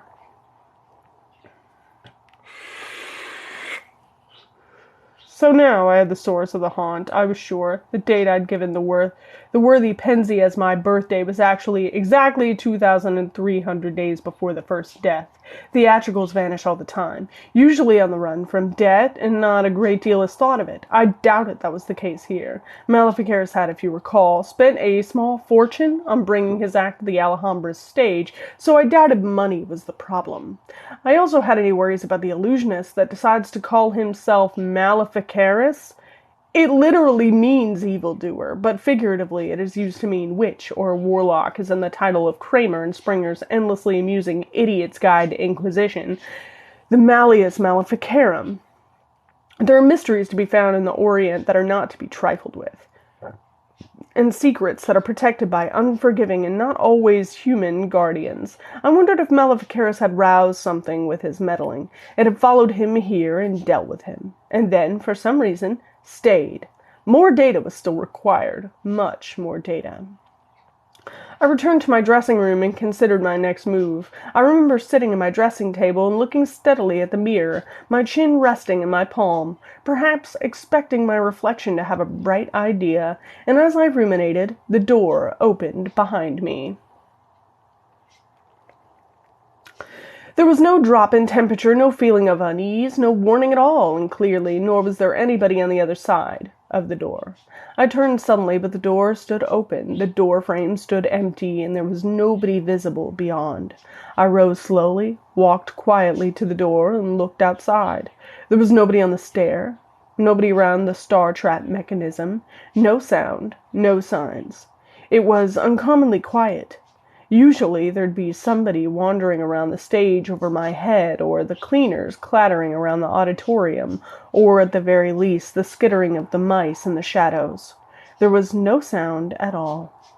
I doubted my senses and drew in a breath of air to test another. The basement usually had a musty smell, dust and rodents, but it smelled of nothing. I was aware of the coolness of the air upon my sinus, and that was all. I touched my cheek, and my face felt like cloth, a blurred, indistinct sensation. I knew that my senses were being filtered through the perceptions of another. Something not quite dead, but a long way from alive. It was watching me, smelling me, tasting me, and I was minded of a python that I had once watched to leisurely get the measure of a rat before engulfing it and devouring it. Far from meekly lying around while I examined it, I had become the object of its scrutiny. As with demons, I have encountered 2 haunts in my life, Parkin. 2 ghosts. One was a pathetic creature, the fag end of a tragedy. I pitied it. But this one caused my every hackle to raise. There was a slow, conniving malevolence about its presence that worried me, and an aching patience that worried me far more. What wonders could the humblest craftsman perform given 1,000 years? And so what villainies could the palest malign spirit engineer when time is nothing to it? Suddenly I knew that Maleficarus had not accidentally brought some guardian here in his wake. He had brought something here deliberately and paid the price for his hubris. What plans it now had I could not imagine. Whatever they were, though, I appeared to be part of them. The door to the prop store swung slowly open. I had little choice. Either it wanted to show me something or it wished me harm. Even the latter case would teach me something about it. I looked cautiously inside, but the darkness was so complete that it was almost palpable. I tried the light switch, but the ancient bakelight clacked and rattled uselessly under my fingers. It echoed loud in the silence. I have had occasion to enter several tombs, but this place was quieter. I went back upstairs to Pensley's office and borrowed a torch, a great practical thing sheathed in rubber that looked like it could double as a kosh. Its batteries were due for replacement, however, and the weak yellow light it produced did little to ease my misgivings as I entered the store. The prop store of any theater makes fascinating viewing, but the Catholic nature of provincial theaters makes their stores all the more varied. In a few minutes I had passed Sweeney Todd's rotting barber's chair, a Chinese dragon, a plaster monolith, and a stand of French windows. There were chests and boxes galore, rolled-up knights' pennants, and a collapsing piano, Yorick's skull in a goldfish bowl, and the Duchess of Malfoy's lever dangling from a beam. All intriguing in their own way, but none had the slightest relevance to what I was doing. I was on the point of leaving when I heard the door shut with a bang. I hardly had time to react before my torch was snuffed as easily as blowing out an unguarded candle. Abruptly, I was in the dark. Unfortunately, I was not alone. "Cabal," whispered a voice in my ear. It was gentle and sibilant in the vowels. Human larynxes have difficulty doing that. "Good afternoon," I replied. "You would be Maleficarus?" "Your path lies elsewhere, Cabal," said the voice. I noticed that it had not answered the question. "Do not interfere." "I seek only enlightenment." "It is not here. Only death. Go now." Perhaps it is a character flaw, but I hate being ordered around without even an introduction. "Why now?" I asked. "What is to happen?" But there was no reply this time. My torch flickered back into life, and the door swung open. I was being dismissed. Now this I know to be a character flaw, but I refuse to accept warnings without being told the basis of the threat. If the Phantom of the Alhambra wanted me to leave, it had chosen exactly the wrong way to go about it. I now knew that the next act in the haunt's little scheme would be happening very soon, and not waiting the usual lengthy pause. That suggested that it was reaching some sort of fruition, and that meant that it was worth waiting to see, warning or no.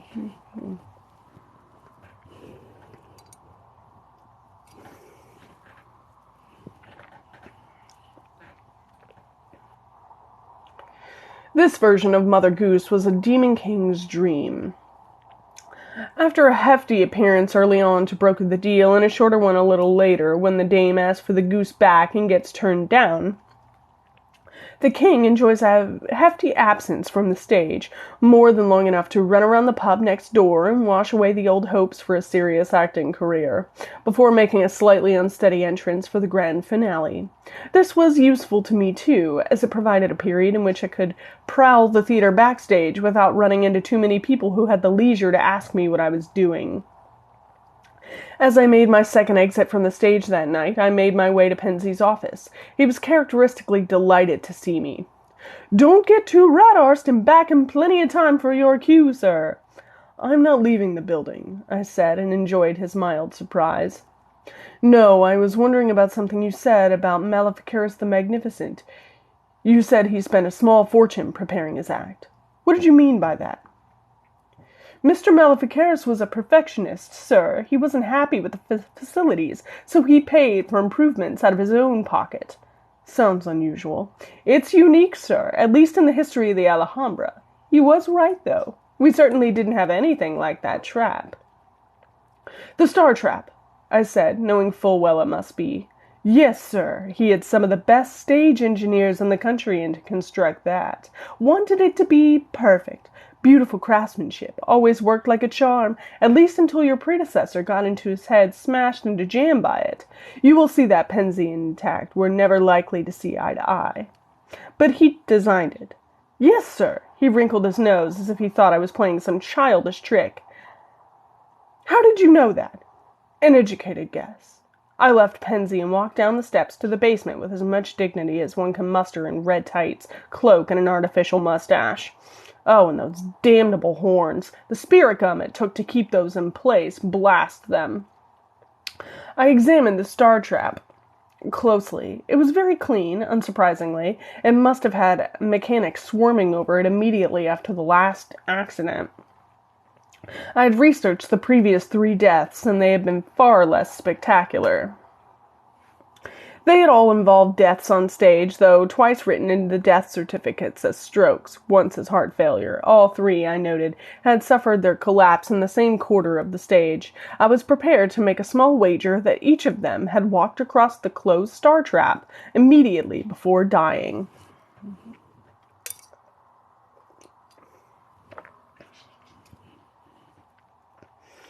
The workings of the trap looked just as you'd imagine them, relatively simple but with excellent workmanship.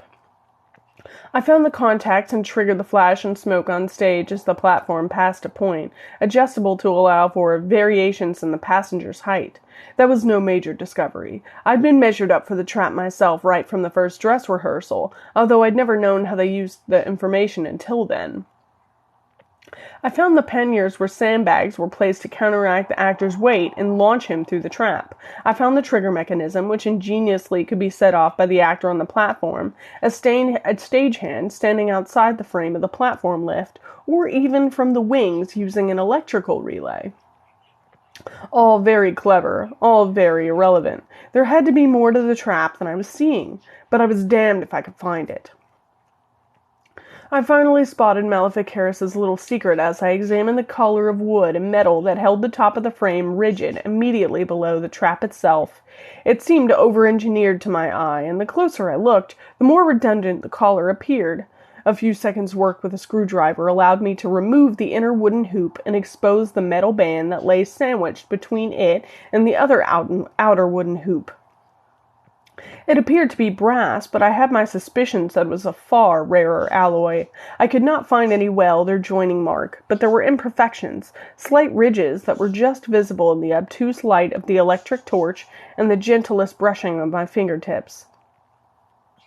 I went back to my dressing room and got some paper. I laid the paper around the inside of the hoop, electric torch, and the gentlest brushing of my fingertips.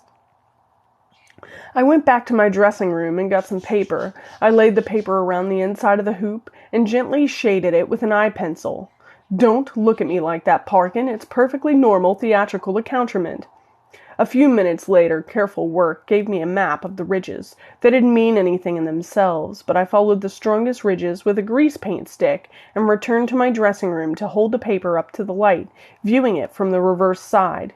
You see, the ridges were just the metal had been pushed back by characters being driven into the metal of the outside of the hoop, driven in at the tip of a cold chisel. A particular type of chisel, sanctified in process whose details have no business being repeated in a tale for Christmas Eve. The characters were easy to make out, all the more so as I'd been expecting them ever since I'd seen that hoop with its characteristic sheen of the metal of laying. It is a difficult metal to lay hands on. No forge in this world can make it. You'd have to go elsewhere. It is very necessary for some effects that, even by a necromancer's standards, are unsavory. The metal hoop constituted something called the maw of the Catholic. A Catholic, for your information, is an ugly beast with the body of a bull, the face of a boll weevil, and a hide that can only be described as rugose. It eats spiritual energy, quite literally draining souls through its tubular mouth. The hoop used the name only partially figuratively. Its function was essentially the same. On every 2,300 days, the hoop would become active, looking for soul to devour. Standing on it was as deadly as traveling through it. Setting it under a stage was an inspired touch. These things always work better with an audience, usually of cultists.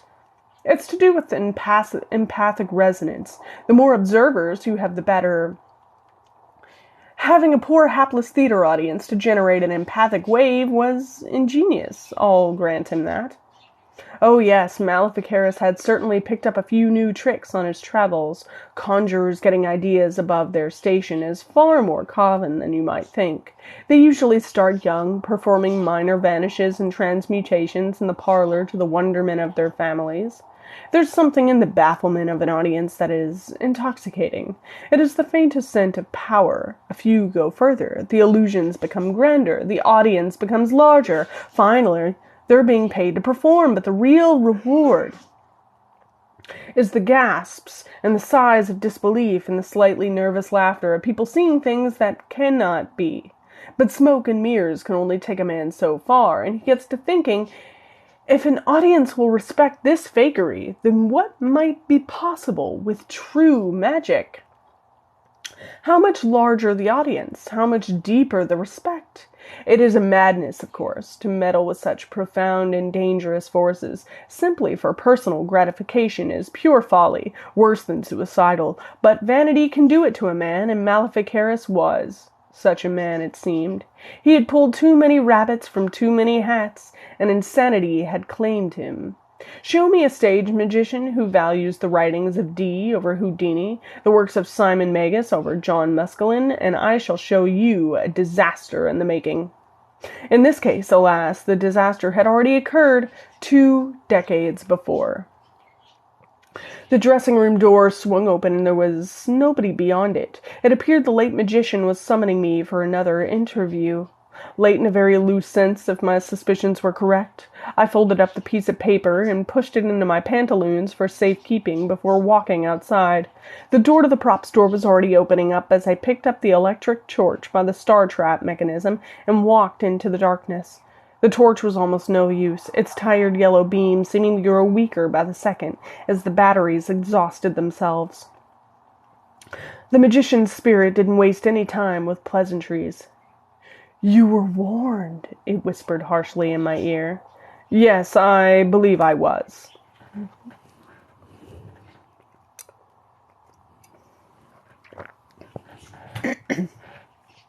"You will die." "We all do, Maleficaris, even you, despite your best efforts." It seemed that this wasn't getting to be one of those chinwag sort of seances. I decided to leave and walked unhurriedly to the door. I had just reached the door when a massive blow caught me between the shoulder blades, picking me up and carrying me 10 feet or more before dumping me to the floor. It's difficult to describe the nature of the force that struck me. Although it carried the force of a bull's charge, it didn't strike me quite instantaneously. There was a sense of being borne aloft as if picked up by a high wind. I felt more like a kite than a victim, right until I crashed into the floor and was sent sprawling. I was on my feet again in a second, whirling to face the open door to the prop store. But there was nothing there. "You were warned," the voice repeated, its anger grating over my bones. It seemed foolish to argue the point. Instead, I ran for the stairs. I didn't even get close. The force of Maleficaris's wrath entwined around my legs like a quicksilver cat, and I fell again. This time it held me, and I was dragged back across the floor. As I tried vainly to stop myself, I noticed movement out of the corner of my eye. Can you imagine a sandbag walking, Parkin? That's what it looked like. Like rats in sacks, sandbags were processing from their pile in the corner and into the pile on the cradle of the star trap. It took me a moment to understand Maleficaris's intention, but when I did, I redoubled my efforts to escape.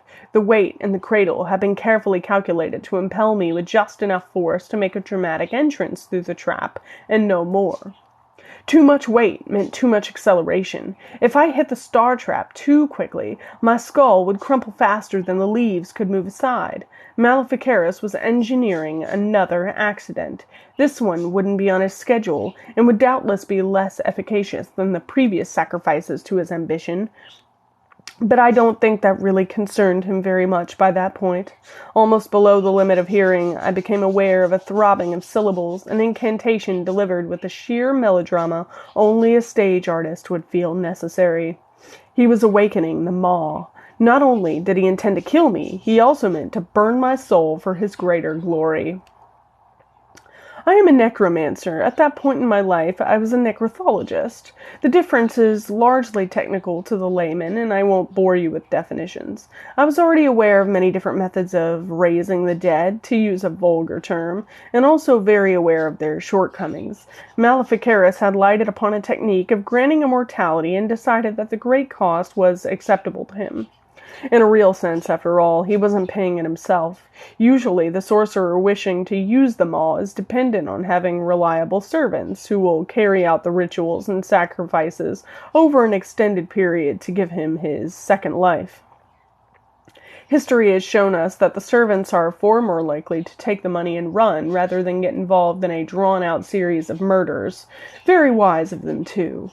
Maleficaris had undoubtedly shown great ingenuity in dispensing with the servants in favor of a machine placed in such a place that the sacrifices would willingly line up to die on his behalf. I wasn't familiar with every nuance of the ritual he was using, but taking a soul once every 2,300 days seemed to increase its effectiveness. If he'd decided to kill me 1,000 days into the cycle, I doubt he would have been so keen to use the maul to finish me. As it was only a few days, he didn't seem to mind using it, and then starting again, just my luck. I was abruptly pulled into the air and hung windmilling ridiculously in that silly costume for a moment before I was thrown headlong into the star trap's frame. I managed to twist so that I didn't crack my head against the supports and took the blow on my upper back instead. There was a fierce pain and a sense that something had given way, my scapula as it turned out. Pensy's electric torch fell from my hand. I'd utterly forgotten I was holding it and rolled across the platform. It was strange that at that moment before my utter extinction, even as I saw the safety case around the trap's lever swing open with no hand upon it, it was strange that I should be thinking of Mr. Pensy's torch and its remarkably rugged construction.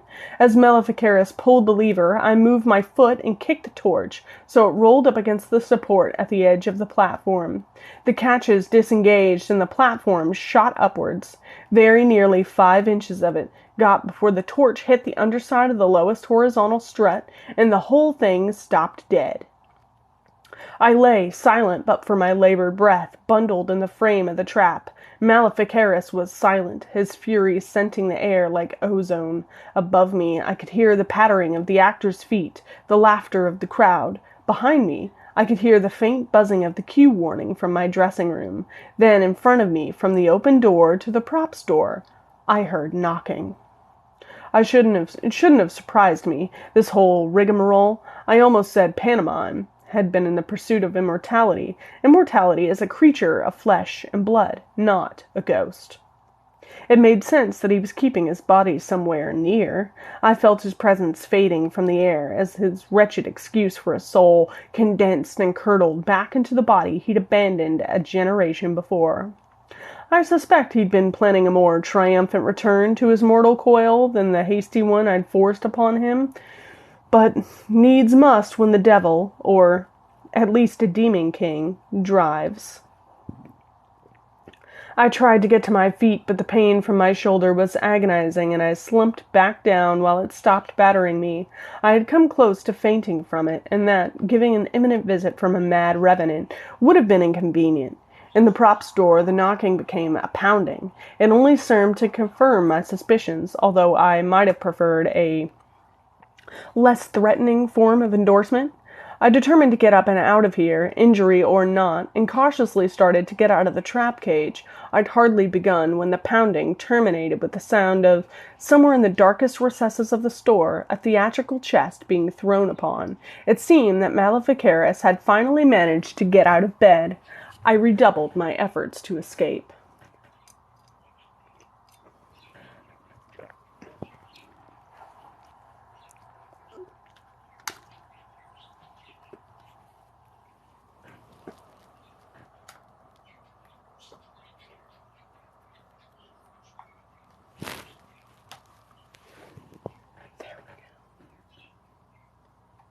I'm gonna die. Okay. I could hear everything through that door, the clumsy, staggering fall as he climbed out, his body not nearly as responsive as he remembered it, the slow, scraping advance as he half walked and half dragged himself toward the door, his hissing voice as he heaved air in and out of his lungs, as dry as coral on a museum shelf. "You were warned! You were warned!" Well, yes, I had been. The irony of it was that I'd had no intention of halting his experiment. I just wanted to understand what he'd been up to, observe his progress, and then leave him to it. Perhaps with the occasional follow-up visit, his current exertions and my broken shoulder blade were all the result of a misunderstanding, and Maleficaris jumping to the conclusion that I'd wanted to stop him. Silly man. A tattered, semi-mummified hand gripped the doorframe of the prop store, yellowed bone showing through the parched skin. I didn't entirely understand how any further sacrifices were going to repair the damages of time, but I guess Maleficaris hadn't really thought that part through in any great detail. Perhaps he wanted to look like a scarecrow. People are strange, after all. I had the strongest feeling that things were going to become very unpleasant very quickly. I managed to get onto all fours in the bottom of the cage, all threes, that is, and started to crawl out. I was very conscious of getting too close to the maw. It glistened and light swam beneath the iridescent surface of the metal. It also seemed to be salivating, but that could have been an illusion of the light. I looked up as I got halfway out and saw Maleficaris bearing down on me. He was a terrible mess. At some early point of his voluntary death, parts of him had liquefied in the way that putrescent flesh does, and made awful stains on his clothes. He'd decided to entomb himself in his stage clothes, naturally. I was glad the top hat was missing, but the dinner suit, suitable for a minor dignitary at an ambassadorial function, and the opera cloak with a silver clasp were in evidence. Not in evidence were swaths of skin, muscle tissue, his lips, and his eyes. He didn't seem to need any of them, but if he was expecting immortality to get him an indefinite season at the Palladium looking like that, he'd been wasting everybody's time and a few people's lives for no good reason. Despite being dead, he still had a good turn of speed, and I realized that I could not hope to outrun him while injured like that. Instead, I held my position and waited to see what he intended to do. If he just brought something heavy and pointed from the store, he could have killed me then and there. But, as was apparent from his whole scheme, he was prone to the idée fixe. He'd awakened the maw, and that was how I was to die. He ran at me and I raised myself to a sitting position, better to meet his charge. Then I changed my mind and ducked. Maleficaris hit me at a dead run, and his shin caught my shoulder.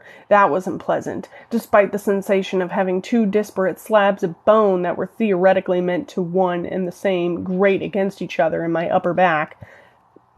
I heaved myself forward and put out of the cage, slapping Pensy's torch clear with a harsh blow as I passed. My feet were still on the platform as it started its ascent, but my chest was on the floor, and I felt the platform scrape up my instep and clear. Of course, Maleficaris was aboard. Of course, he weighed less than me, being semi-skeletal, and all of the platform had been counterweighted for my mass. Of course, he'd been adding more sandbags still, so the platform rose like a shell from a mortar. Of course, the maw was waiting. Maleficaris had a deal with the maw. He would feed it once every now and then. It would supply him with much of the energy it harvested and keep some back for itself as a retainer. This arrangement had never been drawn up with the possibility of Maleficaris being fed to the maw. The maw devoured the spirit, and then, as per the deal, gave most of it back. It then took it again and gave most back, and again, and again, and again. It's a small miracle, I've always thought, that calculus allows an infinite number of operations in a finite period of time, that Achilles can catch the tortoise after all, just in time for them to shin up the asymptote together. Being devoured by a maw is repeatedly agonizing beyond belief. You can draw your own conclusions as to what it feels to be devoured an infinite number of times, in perhaps a quarter of a second. And good riddance.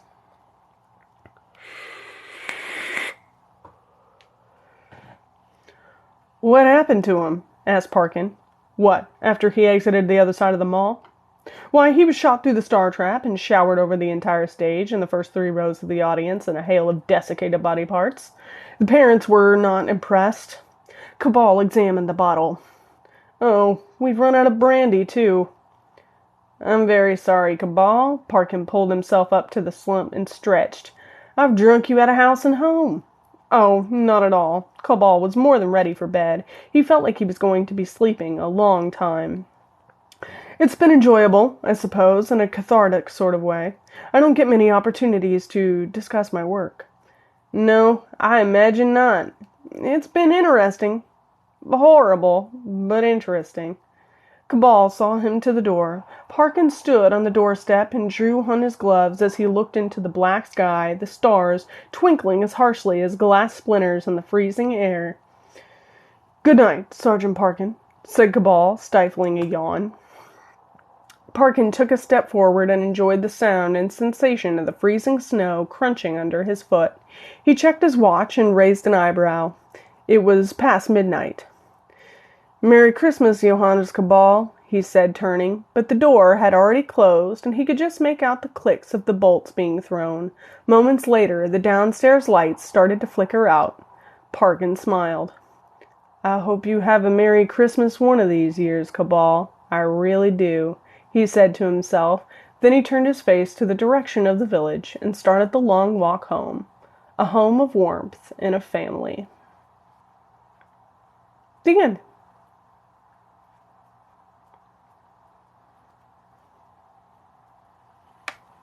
Yeah, what a way to die. Technically, and this was Cabal's point when Horst first asked, he's like, "You killed his dad?" I was like, well, he wasn't really alive. So it's hard to kill someone who's not really alive. And he was like, "Are we sure you didn't kill his dad?"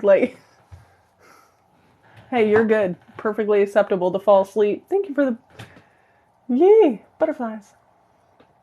But yeah, so that's how he dies. Yeah, like I said, a little bit longer, not much. It's only a couple pages longer, but we got through both of those. I do too. Legit one of my favorite series. I'm so glad y'all are enjoying it. I was really hoping you guys would. We have so much more content to get through.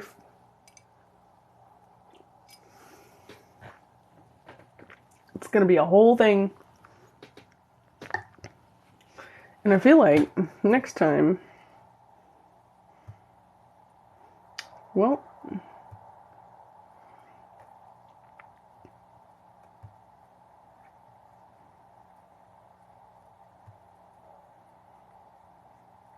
no.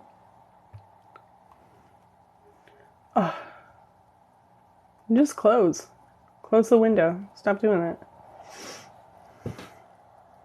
Oh, nice. Hi. Thank you for joining us. It's now saved on your Goodreads. Yeah, once I found this series and I read the first one, I was like, I have to read everything this man has ever written. That's what I'm doing for the foreseeable future. All I want to do now.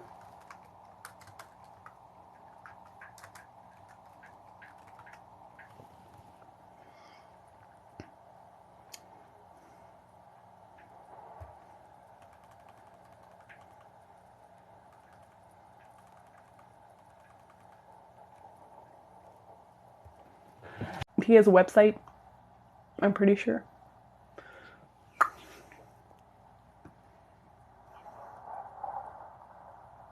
But yeah, we can flex it around if we want to. And I really don't have a preference. So anybody telling me to do a my Twitter, and he also has a personal Twitter that he runs both of them off of.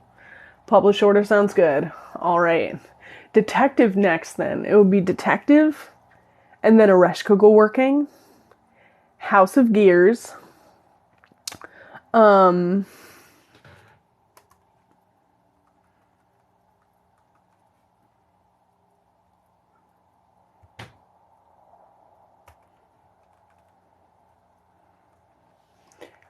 Fear Institute.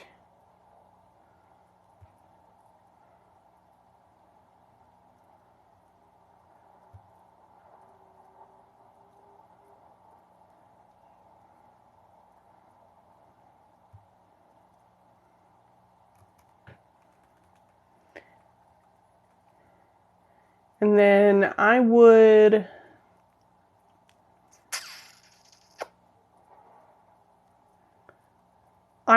go technically.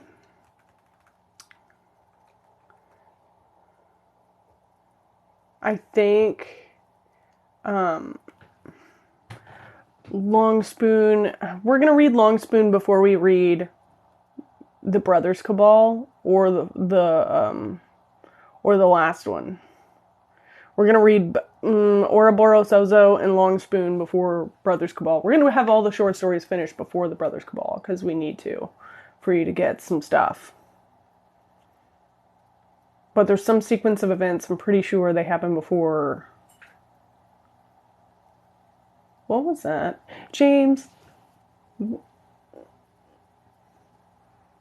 was a noise.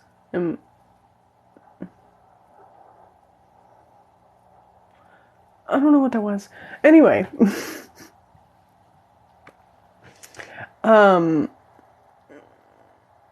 Detective, I think, has one short story reference in it. There's a reference in the first one. All the references for Rufus Maleficaris were in one.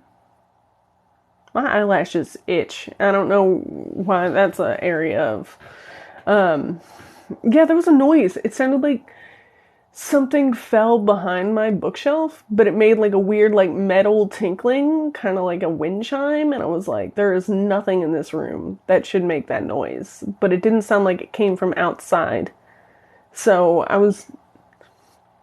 my bookshelf being real sus today. You know what? It could have been because this house is fucking haunted.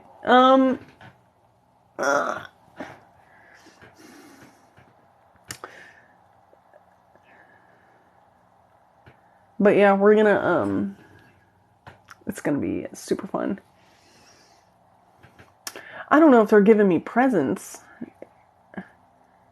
Yeah, there was like a weird like tinkling kind of noise, like a weird bell like esque noise, and I have no idea what caused that. And it sounded like it came from over by my bookshelf, but there's nothing over there that should be doing that. It's all like plant matter. There's nothing in there. There's nothing over there that's like a metal-esque sort of. Yeah, so I have no idea what that was. Anyway, it's a mystery.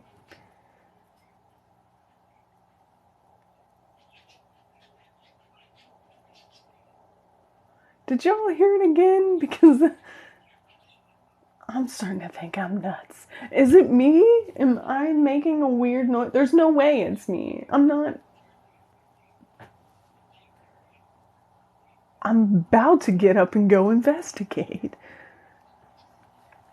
Yeah, I was like, what is that weird? What is that? The minute I give up on it, it was like, tink, tink, tink. And I was like, no, that's a bug. That was in the lampshade, and I know what that is because I can see it. That was a bug. But there's some metal noise, and I don't know where that's coming from. I don't think the bug is making that noise. There's nothing in that lampshade. Hold on. I'm going to get this bug out of my lampshade. Hold on. Give me a second. Let me get this mic pack off. Hold on.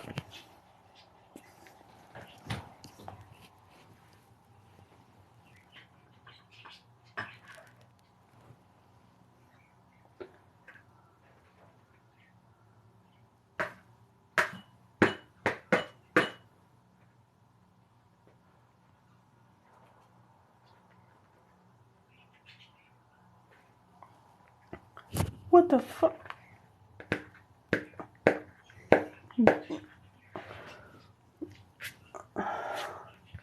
You know what? I really should be cleaning out.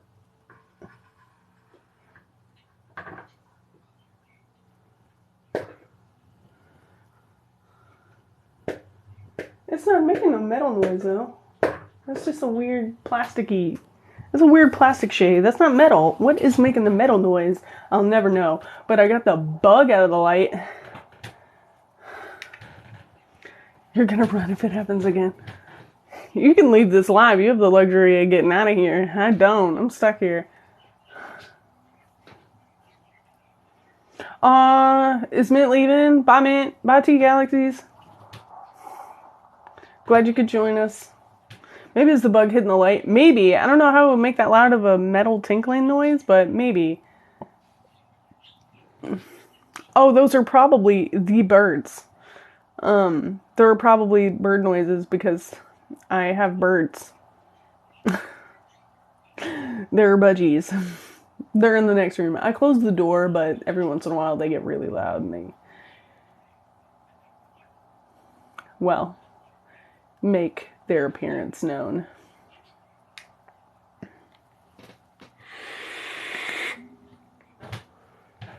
Sometimes they just be saying shit.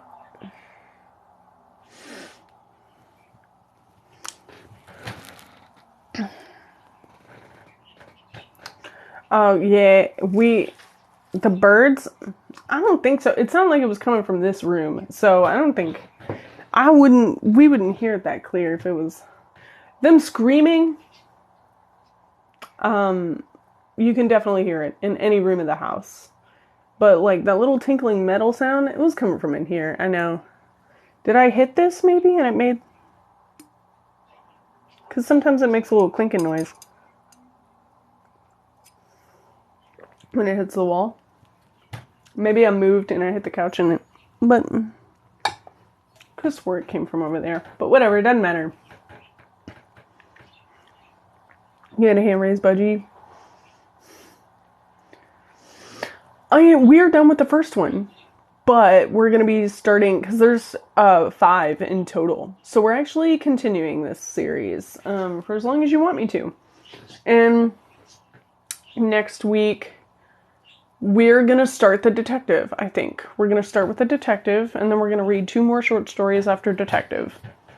And then we're going to do Fear Institute, and then we're going to do the last 2 short stories. And then we're going to have 2 books left.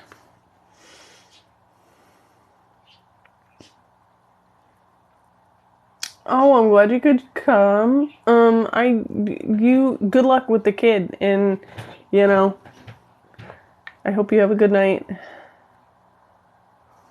That's not a great thing to do. I feel like you maybe shouldn't fall like that. That sounds like a bad time. Have you thought about not doing that? Is that too sarcastic? Jesus Christ. This is my problem. This is why I shouldn't be allowed on live.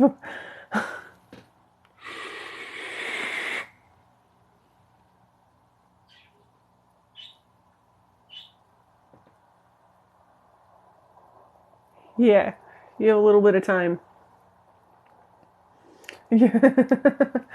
Sometimes I'm like, was that too mean? Was that a little rough for me? And then real people in my life, like, I'll just be like talking, and they're like, that was really mean. You really hurt my feelings when you said that. I'm like, I did not mean to do that. That was sarcasm. And it's bad. I have to really distinguish it sometimes, or else people just think I'm being rude. So if I ever say something and it's somehow offended you in some way, consider the fact that it was sarcasm. Just off the bat. Like, could this be sarcastic in some way? Could this be maybe a bad joke that just didn't sound like a joke? And that's probably what it was.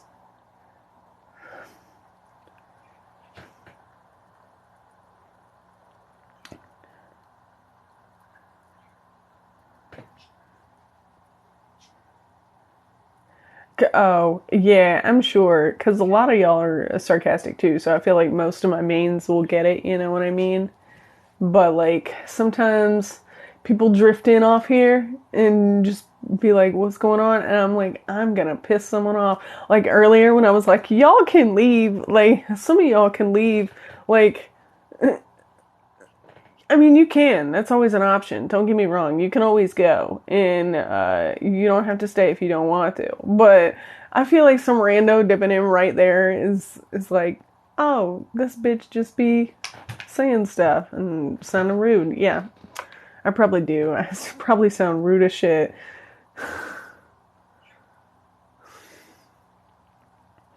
Currently trying to do a backbend. Good luck with that.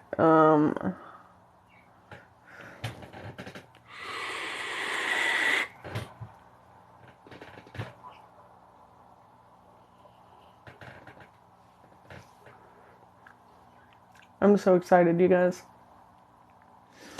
We get into some politics next time. Should be fun. And if you haven't started Detective yet, it's fine if you're reading ahead. That's totally allowed. But if you haven't read ahead yet, there's some politics. It's going to be so much fun. Detective is probably my least favorite book, but within all that, it's less of like a dark fantasy like the other ones. Dark fantasy is pretty much the genre for the rest of the 4 books. This one is more like steampunk murder mystery. So if that sounds like something you're into, Detective will be extra fun for you. With a side helping of internal politics. So, yeah, murder mystery. Real fun. Real fun. And you know what? If you want to try and guess who the perpetrator is, we can have so much fun. We can make it into a game. You tell me who your best guess is. I'm not going to confirm or deny it, but it'll be fun for me and everyone else who's already read it or is reading ahead. Steampunk murder mystery. More Lilliputian references. Dad's read the whole series. Dad knows.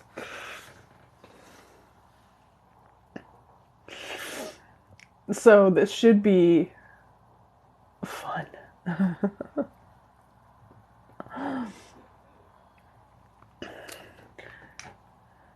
Yeah, Dad knows everything about the series, so it's going to be really fun. And there's some new characters that will be consistent characters, actually. And for those of you who liked her, Leonie is going to be in this one. Leonie comes back. Leonie is still part of the series and continues to be. So if you liked Leonie Barrow from the first book, she'll be in it. And she gets sassy, y'all. She gets her own time to shine. She just kind of features in the first one. She's like, "Hi, I'm Leonie. Where's my dad? I'm nice." And then in the second one, she's like, "Bitch, move aside. I know everything that's going on in this ship. I'll figure it out." And Johannes is like, "What? How did you get here?" Like, it's really fun. You have to go? Poor Horst. Yeah, look. I'm sorry about Horst. I wish I could tell you that Horst was in this book. He is not in this book. You gotta go since you gotta get up before the sun. I got you. I also should get off here in a minute. And I probably will because my phone is not doing great. I put the charger in there, but it's seen better days. Seen better days.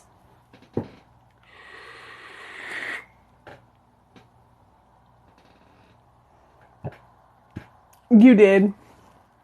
Yeah, everybody was real. I was like, I started reading this live and I didn't think about it until about halfway through when everyone was like, Horst is my favorite. And then I got real nervous. I was like, oh no. I may be about to lose a lot of book club occupants. I was like, people are going to be clearing out this Discord after this. I don't even know. Somebody's going to be mad, and it's probably going to be because of me. Your favorites always die. You're used to it. What? Yeah, like, I wouldn't say my favorites always die, but they die often enough for me to be upset about it. Oh my god, I've been watching Akame Got Kill. I don't know if anybody else has seen it. And I got really hardcore attached to a couple characters. And then they pretty much, both of my favorites died within 2 episodes of each other. And then I was like, you know what? I'm gonna have to stop. Because I can't do this. I was like, I'm taking a break. So I literally have finished like 90% of Akame Ga Kill, and I have 2 episodes left, and I can't finish it. Because I was like, I gotta go and process this. And then I never processed it. I pushed it down and suppressed it. Like I do all my emotions. And,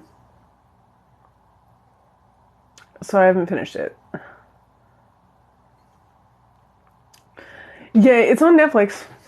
It's on Netflix. Akame Got Kill. Yeah, and then 2 of my favorite characters died within like 2 episodes of each other, and it was like right at the tail end of the series where I thought they were gonna make it out, you know, and I was like, I thought I was better than this. I'm not.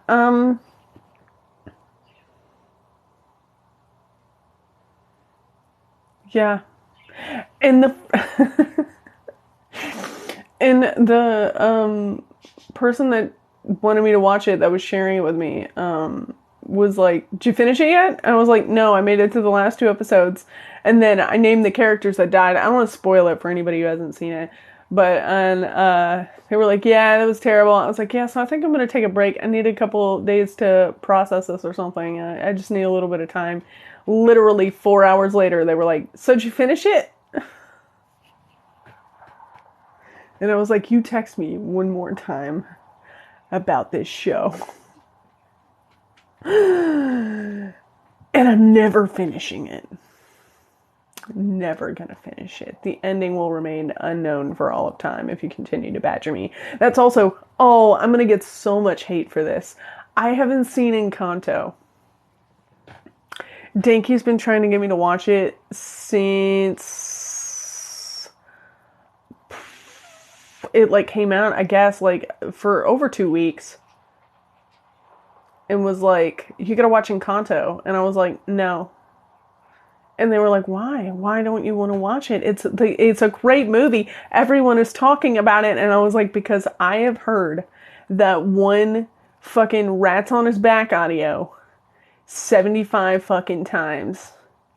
And I am so sick of it. That just literally from the point the movie dropped, I think even before the movie dropped, that it was already a trending audio. Or at least it's so prominent on cosplayer TikTok that I cannot stand it anymore. And I was like, now I am morally opposed to this movie because it has caused me emotional and mental distress to the point where I don't want to watch it. I don't want to watch it because if I hear the fucking sound again, I'm going to go insane. Every fucking time I hear that audio on TikTok, I skip it or I immediately get off of TikTok. If you send me a message and you are wondering why I have not responded, it is because if I open TikTok and the first video that pops up is something with Encanto in it, if it has one of the songs like, it started to rain, it was my wedding or whatever, I immediately log off. Or rats on his back or whatever the hell, I log off. Any of that, immediate log off. I just get off immediately. Can't do it. Oh, you spoiled Supernatural for yourself. That's so upsetting. Then again, Supernatural upsets everybody all on its own, so. Yeah, that's the thing, is I can't even listen to that. So I know, like, right now, if I watch the movie, I'm not going to be receptive to it. I'm going to pick it apart. I'm going to dissect it worse than anything. And I'm going to ruin it for Dinky, who wants me to watch it with him. So, and I knew that. I was like, I'm not going to be receptive to it right now. Because normally I do that with media. Like, I'll do that with stuff I like. I'll dissect stuff to the point where it's not fun anymore. And that's how I enjoy a thing. But I realize not everybody does that. So I normally err on the side of caution, where I will talk with you about a certain thing. And I will answer questions if they are asked of me, like how I feel about whatever something. But most of the time I try and keep my mouth shut, because I know I'm going to get into a debate about this thing or that thing, or what this meant, or this actress or this voice actor. And we're going to fall down a rabbit hole. I did that with American Horror Story the other day. I was like, so is this just lazy writing, or is this a plot hole? And I went into this whole thing. Denki was like, I enjoyed this. I thought it was fun. And I was like, it is fun. We're having fun. What do you mean? I'm having fun. If you're not having fun, maybe we should stop talking about it. I just wanted to foment a discussion. Didn't turn out great. Anyway, and I know I'm going to do that, but I'm actually going to be mad about it with Encanto. Where, like, normally that's my idea of having fun, is to good-naturedly critique something. I'm going to bad-naturedly critique it. I'm going to slander its good name. I will run it through the ground. I will rip all of its skin off and delve into its ribcage until I pull out the bleeding heart of Encanto and I crush it between my fingertips as I slurp the blood off my fingers. I'm not going to be nice about this movie, and I realize that, and I don't want to ruin it for people. Because I know when I do calm down and I eventually don't hate it anymore after this whole trend is past, eventually I'll probably watch it, and then I'll be a lot more receptive to it, and then me and Denki will be able to enjoy it in peace.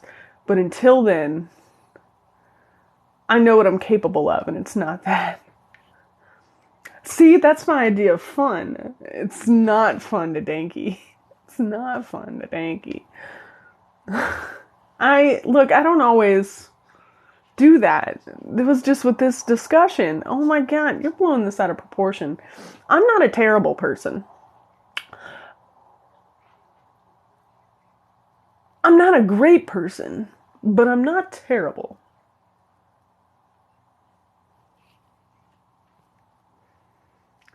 That's all I gotta say about that.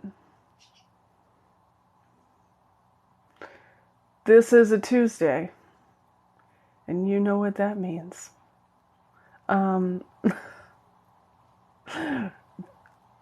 You know what? Maybe we should stop there.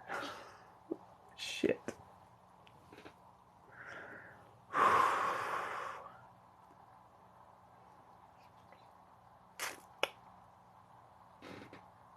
I do that with movies I like.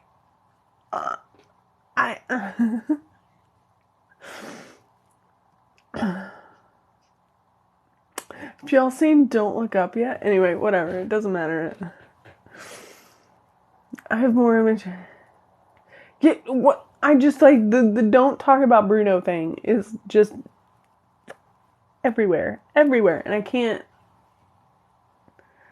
I literally, the amount of My Hero Academia cosplayers who have done an Encanto TikTok are now a perfect circle instead of a Venn diagram. Like, it doesn't... It's just the 1% sliver on the side, and that's me. I feel like I'm the only one. No. I'm sure there's others, but It's just a perfect circle. It wasn't made for you. Anyway, the point, and no, I'm joking. I just feel like there's Encanto cosplayers, and then there's My Hero, and My Hero has just claimed it. I've seen, because I'm not on Encanto TikTok. That's the thing. Is I'm still firmly on just regular cosplay TikTok. And I'm still getting that audio. But with My Hero cosplayers. And I'm like, stop it, you. Ooh. Stop. Stop doing it.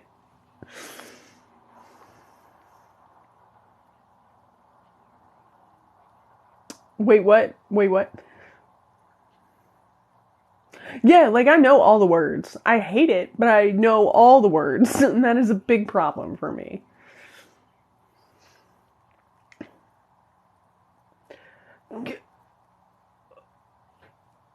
Interesting. Now I knew there was a straight cosplay TikTok. I'm not on it, but whatever floats your boat. I'm not gonna shame you. Just don't shame me and my gay TikToks. Yeah, like the minute I think I'm safe, I'm not. I'm not. Immediate problem.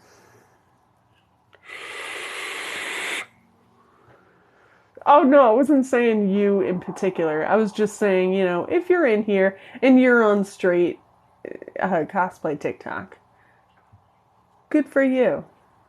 Just, nobody come in my chat and be like, Deku is straight. Just don't do that. You know what? That fad is past. Thought we were over it. Just don't be doing that. I think I might have it banned, so I don't think people can actually do that. No, yeah, it totally exists. There are people who like only believe in straight ships, and they have their own little corner of cosplay TikTok. And if you go in there with other ship content, they like block you and stuff. It's fun. It's not fun, actually. I don't know why I said that. By fun, I meant terrible. Well, at least discriminatory. I guess it's terrible is relevant to the audience. But yeah, they have their own little corner, and they come into your comment sections every once in a while and say stuff like Deku is straight.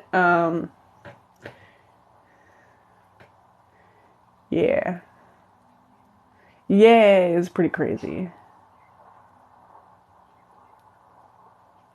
Yeah, I know that series has been going for a while, and it's a pretty fun series. I'll give it that. I don't like it when they do the overlay with all three of them on the screen at once, because it's all them, and they have a very expressive face, and I can't handle that in triplicate, and I feel like I'm gonna have a seizure when I watch it. So a couple of them I have skipped actually, because it's the colors, and like they make their eyes do this thing. It's crazy, and then when they have all three of them on the screen at once, it freaks me out, and I gotta leave. Maybe that's just me, but yeah, like I don't shame anybody for any ships. Like you do you, as long as it's not like overhaul and airy or something like problematic. We're good. You know what I mean? Like I'm good.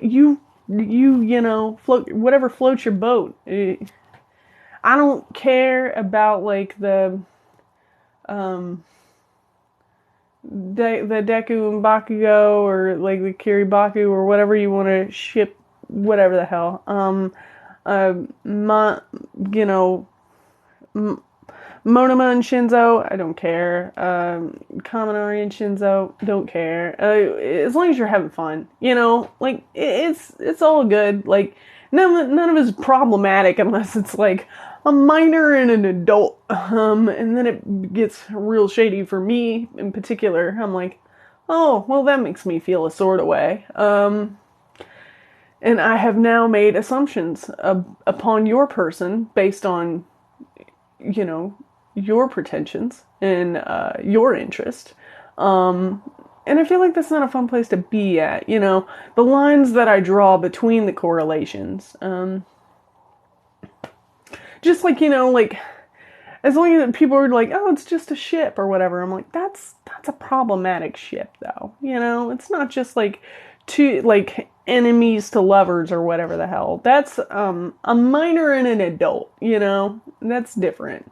Just like, and people are like, oh, it's just content. You can like a fan of any content. Yeah, you don't see many people doing that in reality, though. Like, in reality, hot take, I think you should judge people by their content that they enjoy. I do. Because you're not going to just meet anyone that's like, I just read Mein Kampf for fun. I just think it's neat. Like, that's not happening. You know what I mean? So in the same way, I feel like when you're like, oh, it's just a ship. I'm like, between an adult and a child and also an abuser and a victim, that's, you know, I don't know. I have feelings about it. Yeah, same. Not a fan. What is happening? Sorry. I have...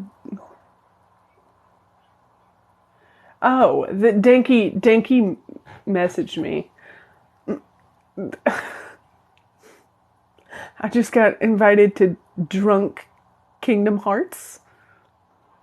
I don't know. Him and Dinky and Kirishima are having Drunk Kingdom Hearts night. I don't... Okay.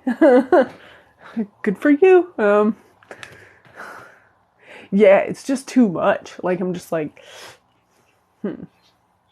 Oh, I hope you're talking about Drunk Kingdom Hearts. I'm assuming you're talking about Drunk Kingdom Hearts. It's not interesting. But, yeah, I do not. I've never met anybody who seriously shipped that, though. I've met trolls who ship that. So, as far as the community goes, if you're just deliberately saying things to piss people off, one, you have my full support in that.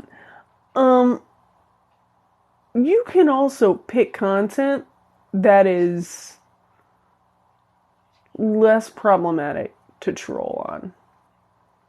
I mean, you do you.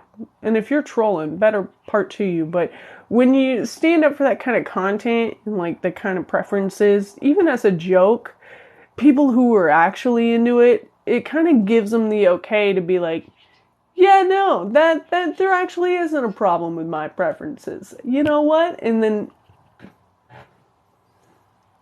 I don't know, I think it just opens a gate. Like, it's a gateway ship to pedophilia? Don't ban me for saying pedophilia, please. Yeah, do a TikTok of me. I'm always supportive of that. Yeah, that exactly. Yes, it's a gateway ship. It's... Be careful out there. It's a jungle out there, you guys. Be careful.